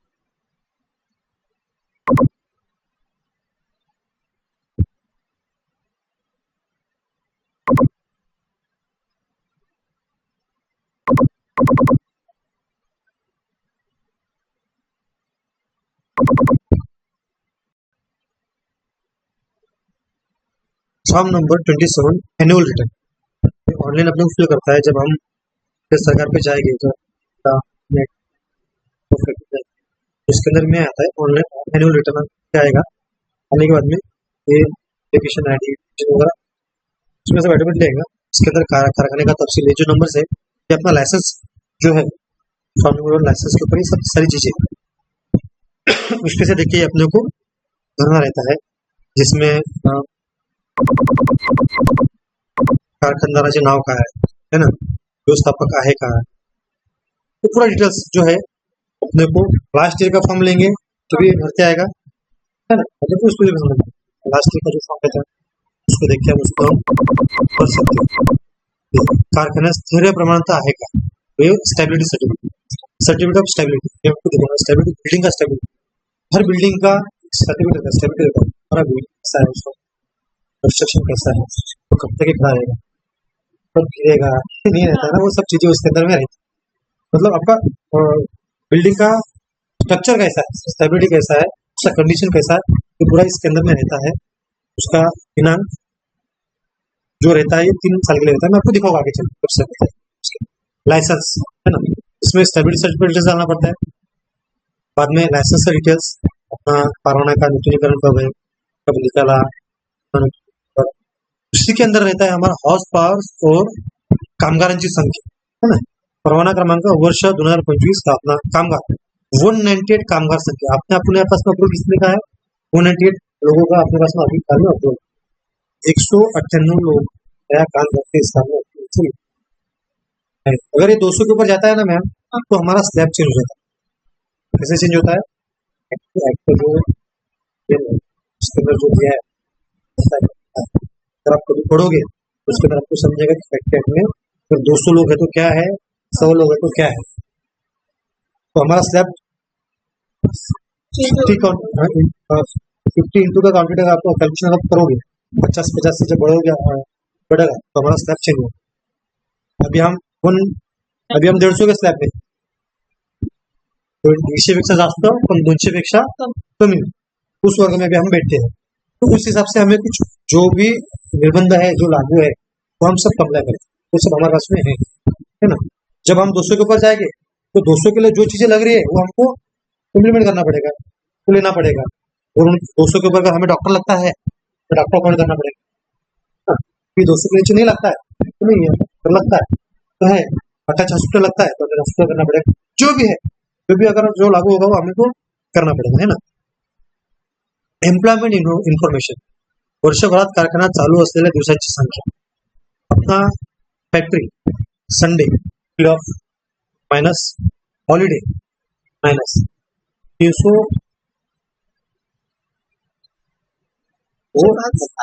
हाँ, इसमें से वर्षभर कारखाना चालू असलेल्या आठवड्यांची संख्या, आठवडे कितने आते तो डिवाइडेड बाय करके कामगार दर दिवशी किती तास काम करतात, 8 घंटे के ऊपर काम नहीं कर सकते। 9 घंटा, 1 घंटा जो है मैडम अपना रिलीफ का हाँ, ये टाइम है लंच टाइम, पर काम वो 8 घंटे कर रहा है, उस 1 घंटे में वो काम नहीं करता है ना 8 घंटे का। अब आप किसी भी कंपनी जाओगे जहाँ पे शिफ्ट रहती है ना 8 घंटे की शिफ्ट, जो शिफ्ट होती है। कामगारांची संख्या व कामगारांचा तपशील, table showing number of workers manual,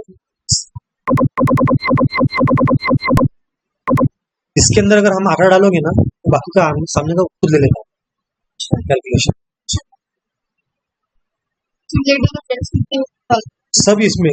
पूर्ण कामगार किती आहे, स्त्री पुरुष, हे पूर्ण वस्तीतील कामगार नाही आहेत आपल्याकडे, बाल कामगार आहेत ना ते पण आपल्याकडे नाही, याच्यामध्ये किती आहेत पूर्ण कामगार, ये कॉलम अपने डाला ना 164 तो डायरेक्ट कैलकुलेट कर लेता है उसने 164 इंटू 8 शायद ये कैलकुलेशन इतना है। वर्षभरात श्रम दिनांची संख्या मैन डे मतलब नहीं 305 इंटू 164 डेज के लिए, हाँ आवर्स के लिए ये इधर में दिया है automatically. Average number of workers in hours automatically, तो ये जो है कैलकुलेशन 193 हमारा 193 काम कर रहे हैं, हमारा परमिशन कितने का है 198 का हमारे यहाँ। अगर वो 200 के ऊपर जाता है तो हमारा स्लैब चेंज होता है, उसके लिए हमारा लाइसेंस भी चेंज करना पड़ेगा, कि हमारा लाइसेंस पे भी वो मेंशन है ना, तो उसको अमेंड करना पड़ेगा, चेंज करना पड़ेगा बोले तो उसको अमेंड करना पड़ेगा, ठीक है मैम। वेतन blue with wages, blue with wages का रजिस्टर होता है, उसके अंदर में भी ये सब चीजें आती है, कामगार कितने थे क्या थे, नोकरी सोडून किती गेले, निवृत्ती किती झाले म्हणजे ते लोक रिटायर हो गए, सांगू ही संख्या सविस्तर।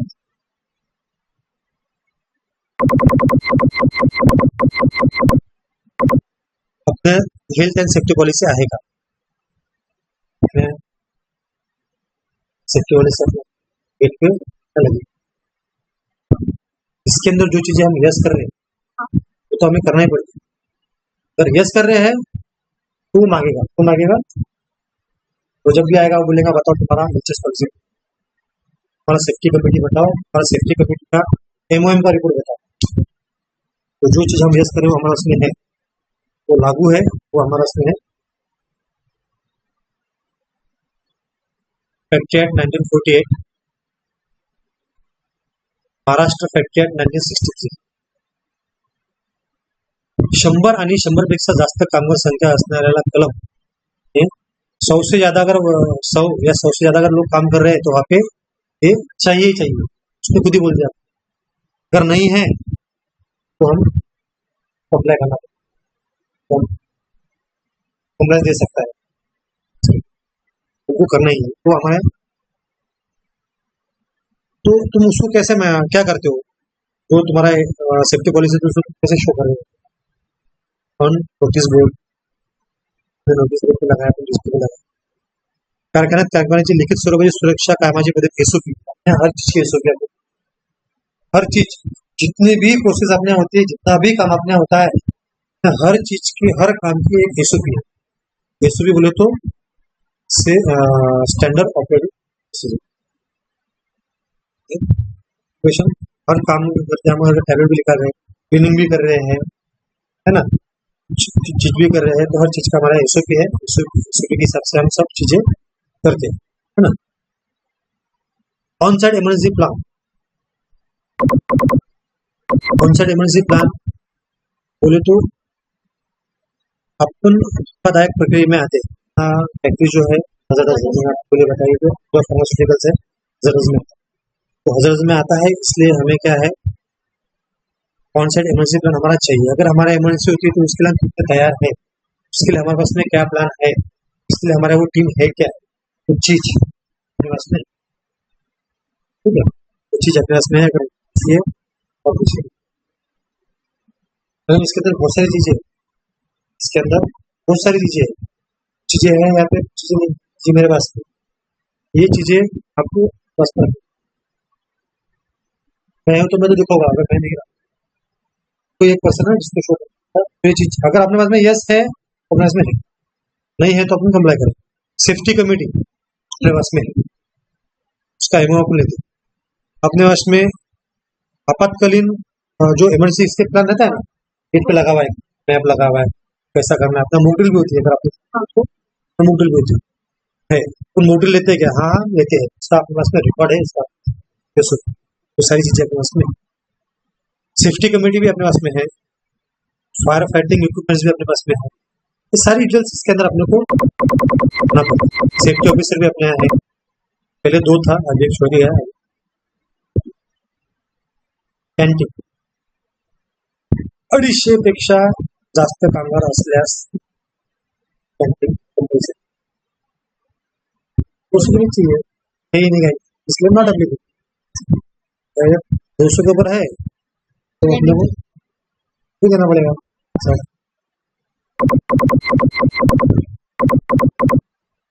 रेस्ट रूम लंच रूम अपने लॉकर लैट्रिन यूरिनल्स, इसका डिटेल्स देखिए, लॉकर से टॉयलेट से सब चीजें इसमें डालना पड़ेगा।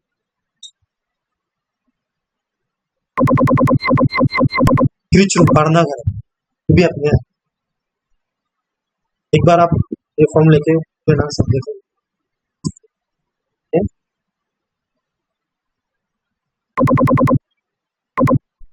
कोई डेंजरस ऑपरेशन आपल्या होता है क्या, तो कोई भी हजारस प्रोसेस नहीं होता, घातक पदार्थ भी अपने पास, कोई हजारस मटेरियल भी अपने पास में कोई स्टोर में नहीं।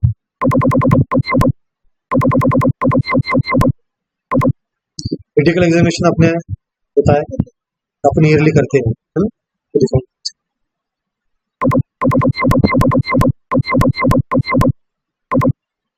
कारखाना सूचना योजना राबवली जाते का, यस क्या है कि कुछ है, ये था अपना फॉर्म नंबर 27 एनुअल, ठीक है। फैक्ट्री इंस्पेक्टर अपने अगर आता है वो आता है, देने के बाद में जो पैसा होता है अपना जो वर्किंग मैन पावर का जो स्लैब है, स्लैब के अंदर जितने भी चीजें अपने को लागू होती है वो अपने करना पड़ता है, उसका डिटेल्स देना पड़ता है, ठीक है।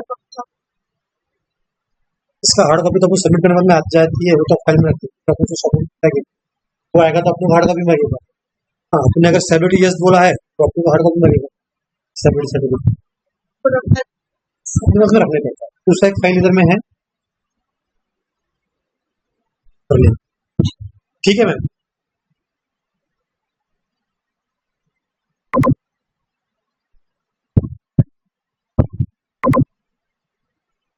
फॉर्म नंबर 1,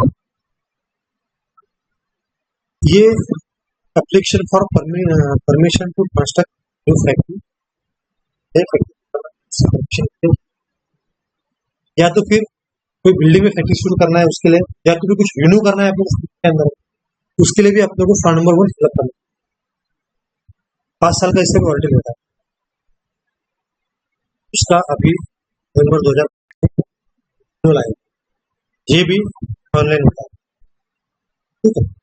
इसलिए जो डॉक्यूमेंट लगता है factory licence, maximum number of worker to अभी कितने लोग है मैक्सिमम, जो आपने देखा ना 93 है, बढ़ गए, अगर बढ़ाना भी रहा हमें तो इसके अंदर अमेंड करना पड़ेगा।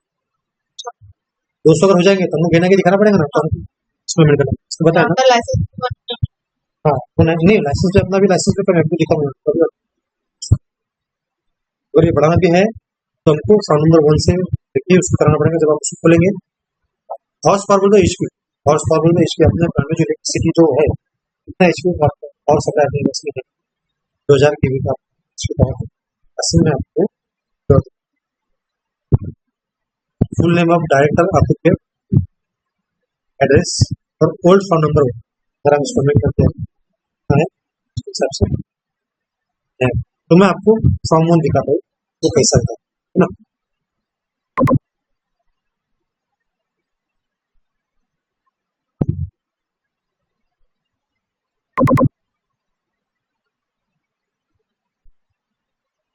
ये है अपना फॉर्म 1, है ना।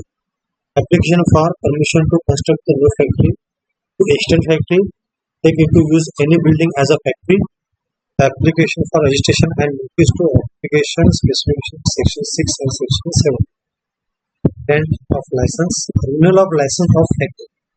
फैक्ट्री लाइसेंस भी अगर हमको रिन्यू करना है तो इसके थ्रू हमको उसको रिन्यू करना पड़ेगा। इसके अंदर हमारा name of factory, address, telephone number, है ना, सारी चीजें। प्लांट इंस्टॉल फार्मास्यूटिकल्स अपना फैक्ट्री प्रोजेक्ट लगता है ना।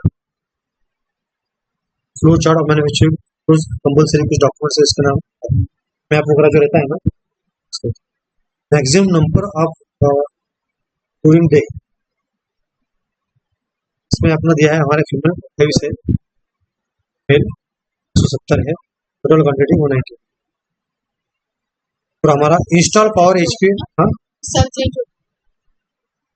मैनेजमेंट काम बता चीजें है इसके अंदर, है ना। Mobile number, address, full name, residential address of manager. Her factory में ऑक्यूपियर, मैनेजर, सेफ्टी ऑफिसर। अगर आपने यहाँ कुछ इंसिडेंट होता है तो जिम्मेदार है उस इंसिडेंट इसके लिए उनका सर्विस का डाटा है।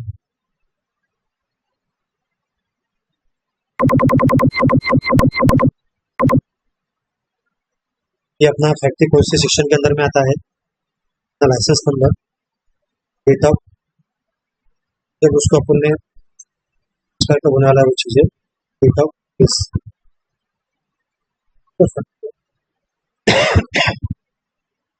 ठीक है मैम। इसके बाद इसके अंदर दूसरा आगे चलते।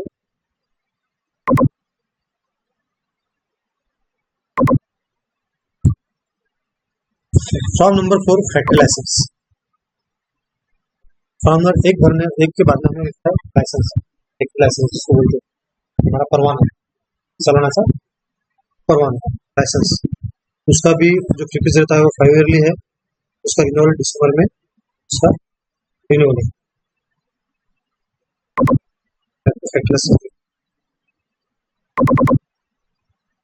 हमारा कारखान्याची नोंदणी व कारखाना चालवण्याच्या संबंधित परवाना गुन्हा क्रमांक 4। एक बार ये नियम 8, 6 और 8 की भी आप नजर मार लेना। कारखाने अधिनियम जो फैक्ट्री एक्ट है उसके हिसाब से ये अपने को मिला है।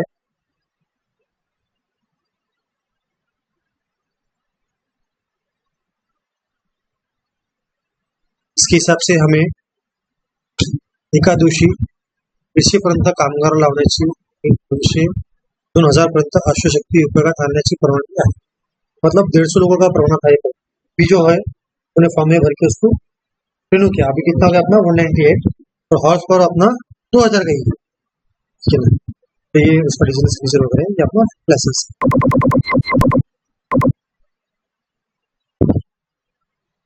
ठीक है ना।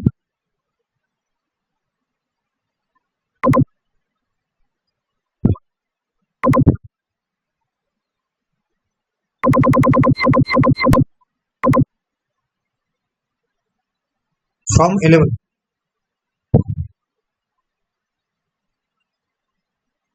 इस पे एक पर्सन थर्ड पार्टी रहता है। थर्ड पार्टी से हमें हमारे यहाँ पे जो hoist, lift, lifting tool tackles, chain ropes यानी जिस चीज से हाइड्रोलिक शक्ति से अपन यूज करते हैं, सारा लिफ्ट हो गया, नीचे आता है वो है ना। पैलेट्स है अंदर में उठाने का, पैलेट्स स्टैकर्स है, तो वेयरहाउस में स्टैकर्स से अपन रख सकते हैं। इसका कंडीशन कैसा, अगर ये खराब हो गई, उड़ गई, गिरेंगे, एक्सीडेंट होगा तो उसका कंडीशन कैसा है, ये थर्ड पार्टी अपने को उसका सर्टिफिकेट देती। थर्ड पार्टी वाला उसका एग्जामिनेशन करता है, आके वो एग्जामिनेशन करता है, उसका रिपोर्ट जो है वो अपलोड करता है। ऊपर की जो देखा आपने फैक्ट्री लाइसेंस फॉर्म 124 ये ऑनलाइन अपलोड करना पड़ता है।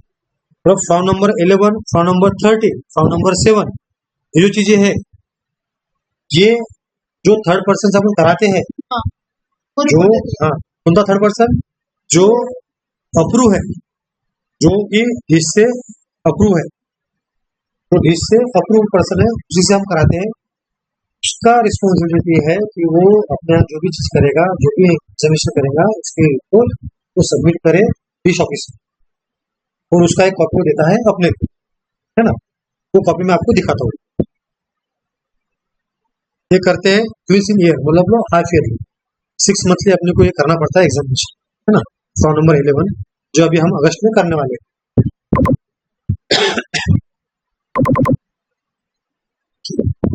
Record of examination of hoist, lifting machines, chains, ropes and lifting tackles, जो भी है जिससे हम चेन से उठाते हैं, जिससे लिफ्टिंग करते हैं, लिफ्ट होगी, बटन लिफ्ट होगी, उसका एग्जामिनेशन वो आके करता है।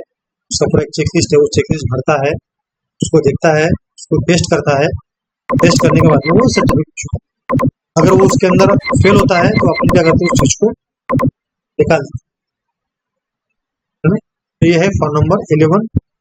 ये कौन करता है, थर्ड पार्टी से अपन कराते हैं, जो पर्सन डिश पे अप्रूव है ना, जो ऑथराइज पर्सन है डिश का, उससे अपन ये करवाते हैं, क्योंकि इसका रिपोर्ट वो सबमिट करता है आगे। इसका हार्ड कॉपी अपने पास में रहता है। अगर वो आता है तो हमें मानता है, कौन इंस्पेक्टर अपने आगे आता है तो हमें मानता है कि फॉर्म नंबर 11 दिखाइए, उस टाइम पे आप ठीक है।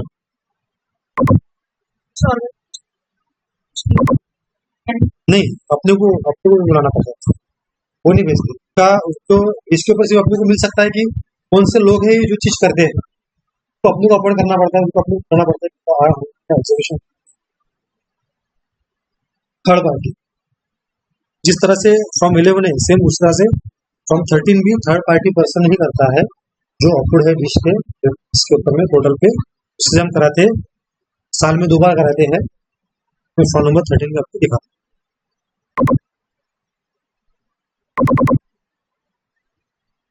Form 13 report of examination of pressure vessel in plant.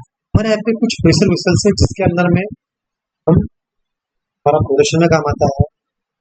जिसके अंदर प्रेशर वेसल बोले तो कुकर में प्रेशर ग्रेड होता है ना, ज्यादा प्रेशर आता है, आपको मालूम, उसकी सीटी उठ जाती है, इंसिडेंट होता है। तो हर चीज का एक प्रेशर का संभालने का एक लिमिट रहता है। या तो अपन जो काम कर रहे हैं उसका भी एक लिमिट रहता है कि हमें इसके अंदर इतना ही प्रेशर देंगे, 6 kg प्रेशर का हम वर्किंग प्रेशर का काम करें, उसके ऊपर में हम प्रेशर देते हैं, उसके ऊपर अगर हम प्रेशर देंगे तो वो चीज जो है वो टूट जाएंगे, फट जाएंगे, इंसिडेंट होगा। तो जो हमारे यहाँ पे प्रेशर वेसल्स है उसकी कंडीशन कैसी है, उसका एग्जामिनेशन, उसका हाइड्रोलिक टेस्ट बोले तो जितना वर्किंग प्रेशर है उससे इंटू 1.5, यानी जितना वर्किंग प्रेशर है उससे 1.5 गुना पे हाइड्रोलिक टेस्ट लेके हम उसको टेस्ट करते हैं कि ये चीज ओके है। अगर वो हाइड्रोलिक टेस्ट में फेल होती है तो हम उसको क्या करते हैं, बाजू में करते हैं, टेस्ट करते हैं उसको बाजू में करते हैं, उसको हम यूज में लेते नहीं क्योंकि वो एक्सपायर हो गया है ना। तो जो भी हमारा वर्किंग प्रेशर है, जैसा कि हमारा वर्किंग प्रेशर है 3 kg का, हम उसको 6 kg 4.5 kg के ऊपर हम उसको टेस्ट करते हैं, है ना। तो हमारा प्रेशर वेसल कौन सा है, जैसे कि आप यूटिलिटी बिल्डिंग में जाओगे तो एयर कंप्रेसर का जो एयर वेसल टैंक हो, एयर रिसीवर टैंक, बड़ा एयर रिसीवर टैंक में एयर रिसीवर, उसके अंदर एयर जो रहती है वो प्रेशर से भरी हुई रहती है, वो एक चीज हो गया। उसके बाद में हमारा पायलट प्लान में कुछ इक्विपमेंट्स है जिसके अंदर प्रेशर वेसल्स है। उसके बाद में हमारा एक्सटर्नल प्रोपेशन में कुछ वेसल्स है जिसके अंदर स्टीम हम डालते हैं, स्टीम लगता है ना अपना इसके लिए कंप्रेशन के लिए, तो स्टीम हम यूज करते हैं तो वो भी प्रेशर में रहती है, उसका टेम्परेचर रहता है, उसका प्रेशर रहता है, उसके अंदर वाटर रहता है, उसका प्रेशर रहता है। तो हम जो चीजें है उसको एग्जामिनेशन करते हैं थर्ड पार्टी से, वो हमें एग्जामिनेशन करने के बाद में उसका सर्टिफिकेट देता है। तो फॉर्म नंबर 30 ये भी रिक्वायरमेंट है कि इसकी इस फैक्ट्रीज के ऊपर भी थर्ड पार्टी से अपन कराते हैं, जो थर्ड पार्टी जो से अप्रूव है, जो इसके पोर्टल पे है उसी से हम ये कराते हैं, ठीक है ना। फॉर्म नंबर 30, चलो आगे में।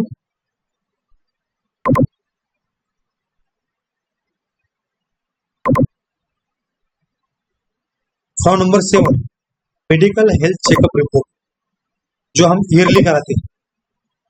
मेडिकल आपने होता है, हर लोगों का होता है, हर साल अपन करते हैं दिसंबर महीने।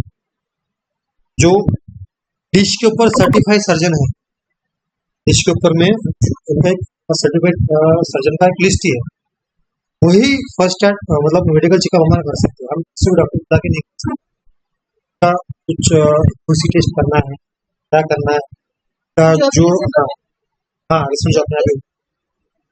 तो इनका एक गाइडलाइन है, गाइडलाइन के हिसाब से भी उन्होंने एक टेस्ट दी है जो अपने करना पड़ता है। वो टेस्ट जो है वो मेडिकल सर्जन जो है वो करता है अपने आप, वो ईयरली करता है। वो होने के बाद में फॉर्म नंबर 7 पे रहता है नाम, उसका एज, उसकी क्या क्या टेस्ट ली, उसका सर्टिफिकेट रहता है, वो हेल्दी है नहीं है, कुछ डिसीज है क्या, उसको कुछ है, उसका सर्टिफिकेट रहता है। वो फॉर्म नंबर 7, वो फॉर्म नंबर 7 जो है सारे एम्प्लॉय का, वो सर्टिफाइड सर्जन जो रहता है वो अपलोड करता है डिश को,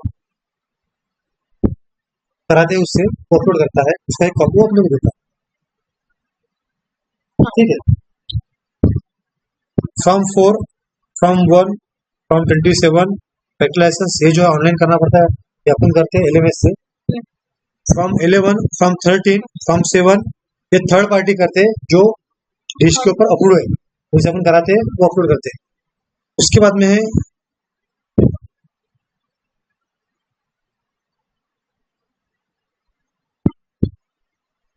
पब्लिक लाइबिलिटी सर्टिफिकेट, ये है इंश्योरेंस। हाँ ये है अपना फॉर्म 1 है stability certificate, building stability certificate. हाँ जो हाँ फॉर्म 1 है, ये फॉर्म 1A मैं आपको दिखाता हूँ ना, ये बिल्डिंग स्टेबिलिटी सर्टिफिकेट अपना स्टेबिलिटी सर्टिफिकेट कंस्ट्रक्शन का है उसका, जो कि सर्टिफाई करता है, सर्टिफाइड इंजीनियर जो रहता है उसका सर्टिफिकेशन देता है, जिसकी वैलिडिटी भी 3 साल की, जो अभी सितंबर 2026 में हमको रिन्यू करना पड़ेगा। मैं आपको दिखाता हूँ कैसा है।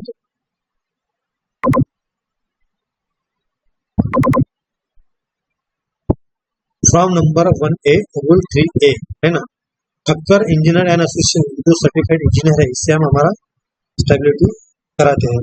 Certificate of stability, name of the factory, limit life science वगैरह है ना, एड्रेस वगैरह सब दिया है और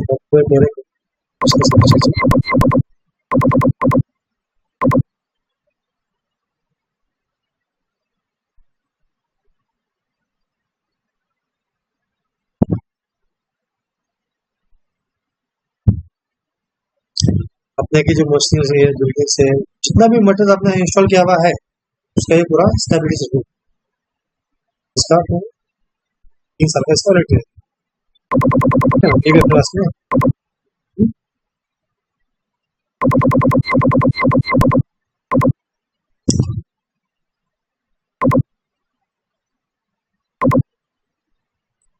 पब्लिक लाइबिलिटी सर्टिफिकेट इंश्योरेंस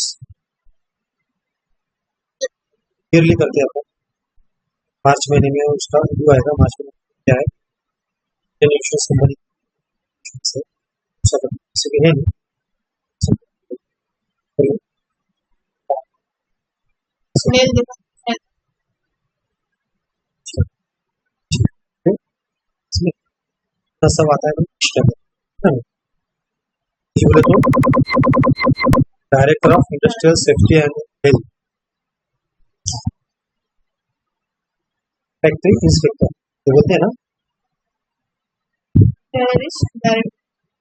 इसका director of industrial safety and health.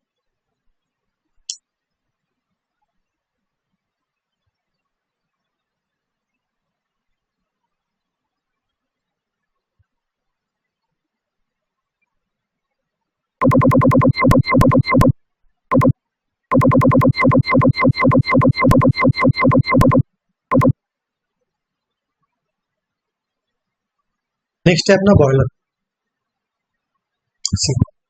Boiler भी है जो एलएमएससी होता है, अपने सरकार के पोर्टल से आप उसको ऑनलाइन करते हैं, बॉयलर को हम ऑनलाइन करते हैं। पासिंग जो है बॉयलर का हमारा ईयरली होता है। बॉयलर इंस्पेक्टर हमारे आता है, तो बॉयलर का कंडीशन देखता है, सब उसका हेल्थ चेक करता है, उसके बाद में वो आपको अप्रूव देता है उसके लिए यूज करने की certificate of use of boiler yearly होता है ना। इसके लिए लगता है हमें बॉयलर का डाटा, जो बॉयलर है उसका डाटा, और last year boiler passing certificate, last year certificate ये ईयरली करते हैं। तो इसको मैं आपको दिखाता हूँ। इसको जब हम ऑनलाइन करेंगे, ऑनलाइन एप्लीकेशन करने के बाद में 15 दिन के अंदर बॉयलर इंस्पेक्टर करता है, बॉयलर देखता है, कंडीशन देखता है उसका, उसको जो के बाद में वो आपको देता है, वो यूज किया है ना। इसका एक सर्टिफिकेट मैं आपको दिखाता हूँ कैसा रहता है।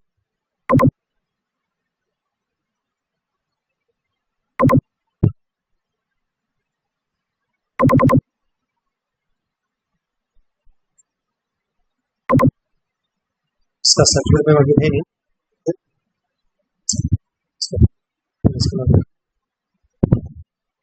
नेक्स्ट है national safety council online submission certificate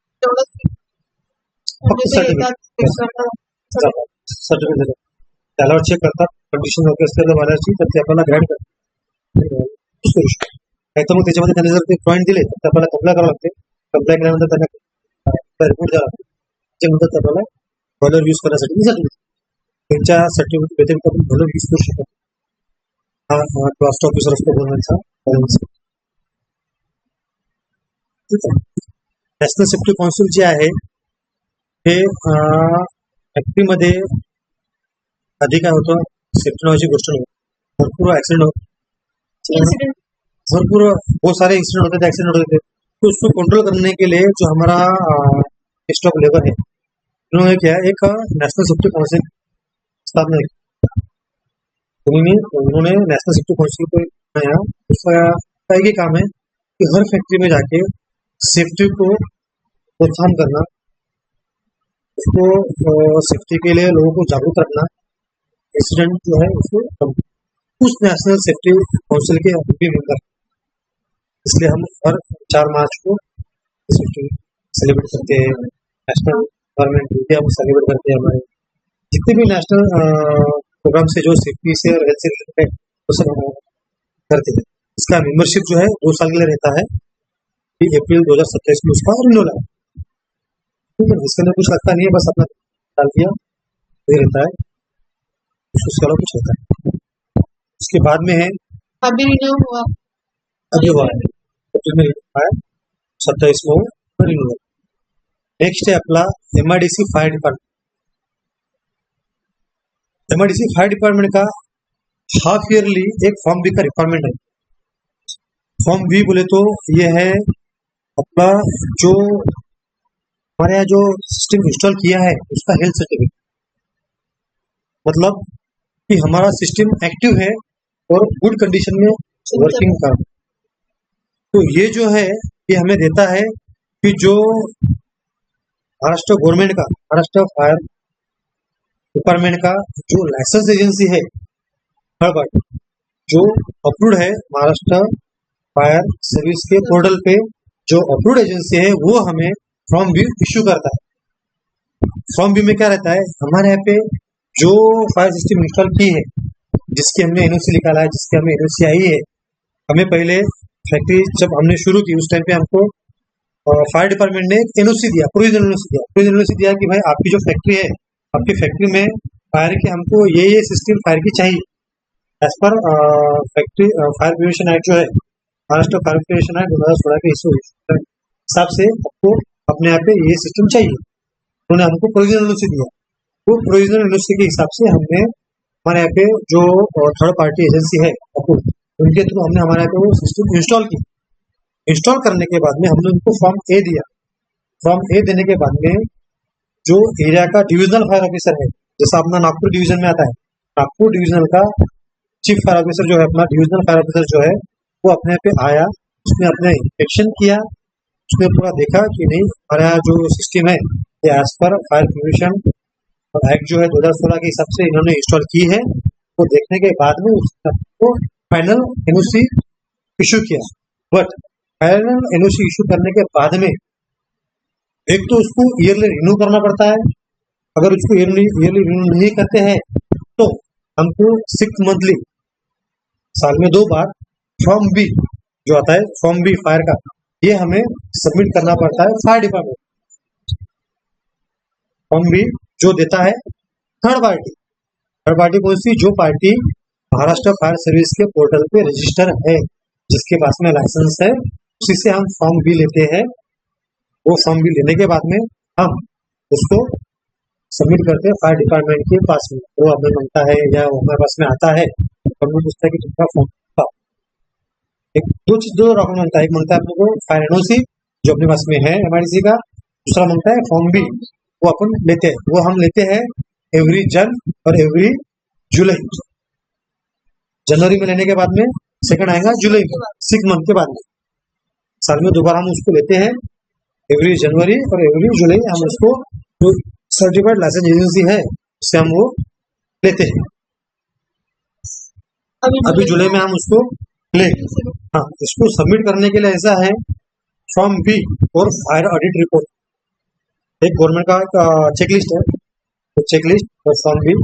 तो ऑडिट रिपोर्ट भी वही देता है, थर्ड पार्टी जो है अपना लाइसेंस एजेंसी जो है वही देता है। वो दोनों डॉक्यूमेंट वही देता है। वो डॉक्यूमेंट देते हैं, उसको पोर्टल पर अपलोड करते हैं, या तो फिर हार्ड कॉपी उसको देते हैं। ठीक है, ये रिक्वायरमेंट है फायर डिपार्टमेंट। तो मैम आज आपने देखा PCB, dish, boiler, national safety council, इसके बाद में एमआईडीसी फायर डिपार्टमेंट, इसके डॉक्यूमेंट्स जो है वो लगते हैं, वो आ जाएंगे। ठीक है ना?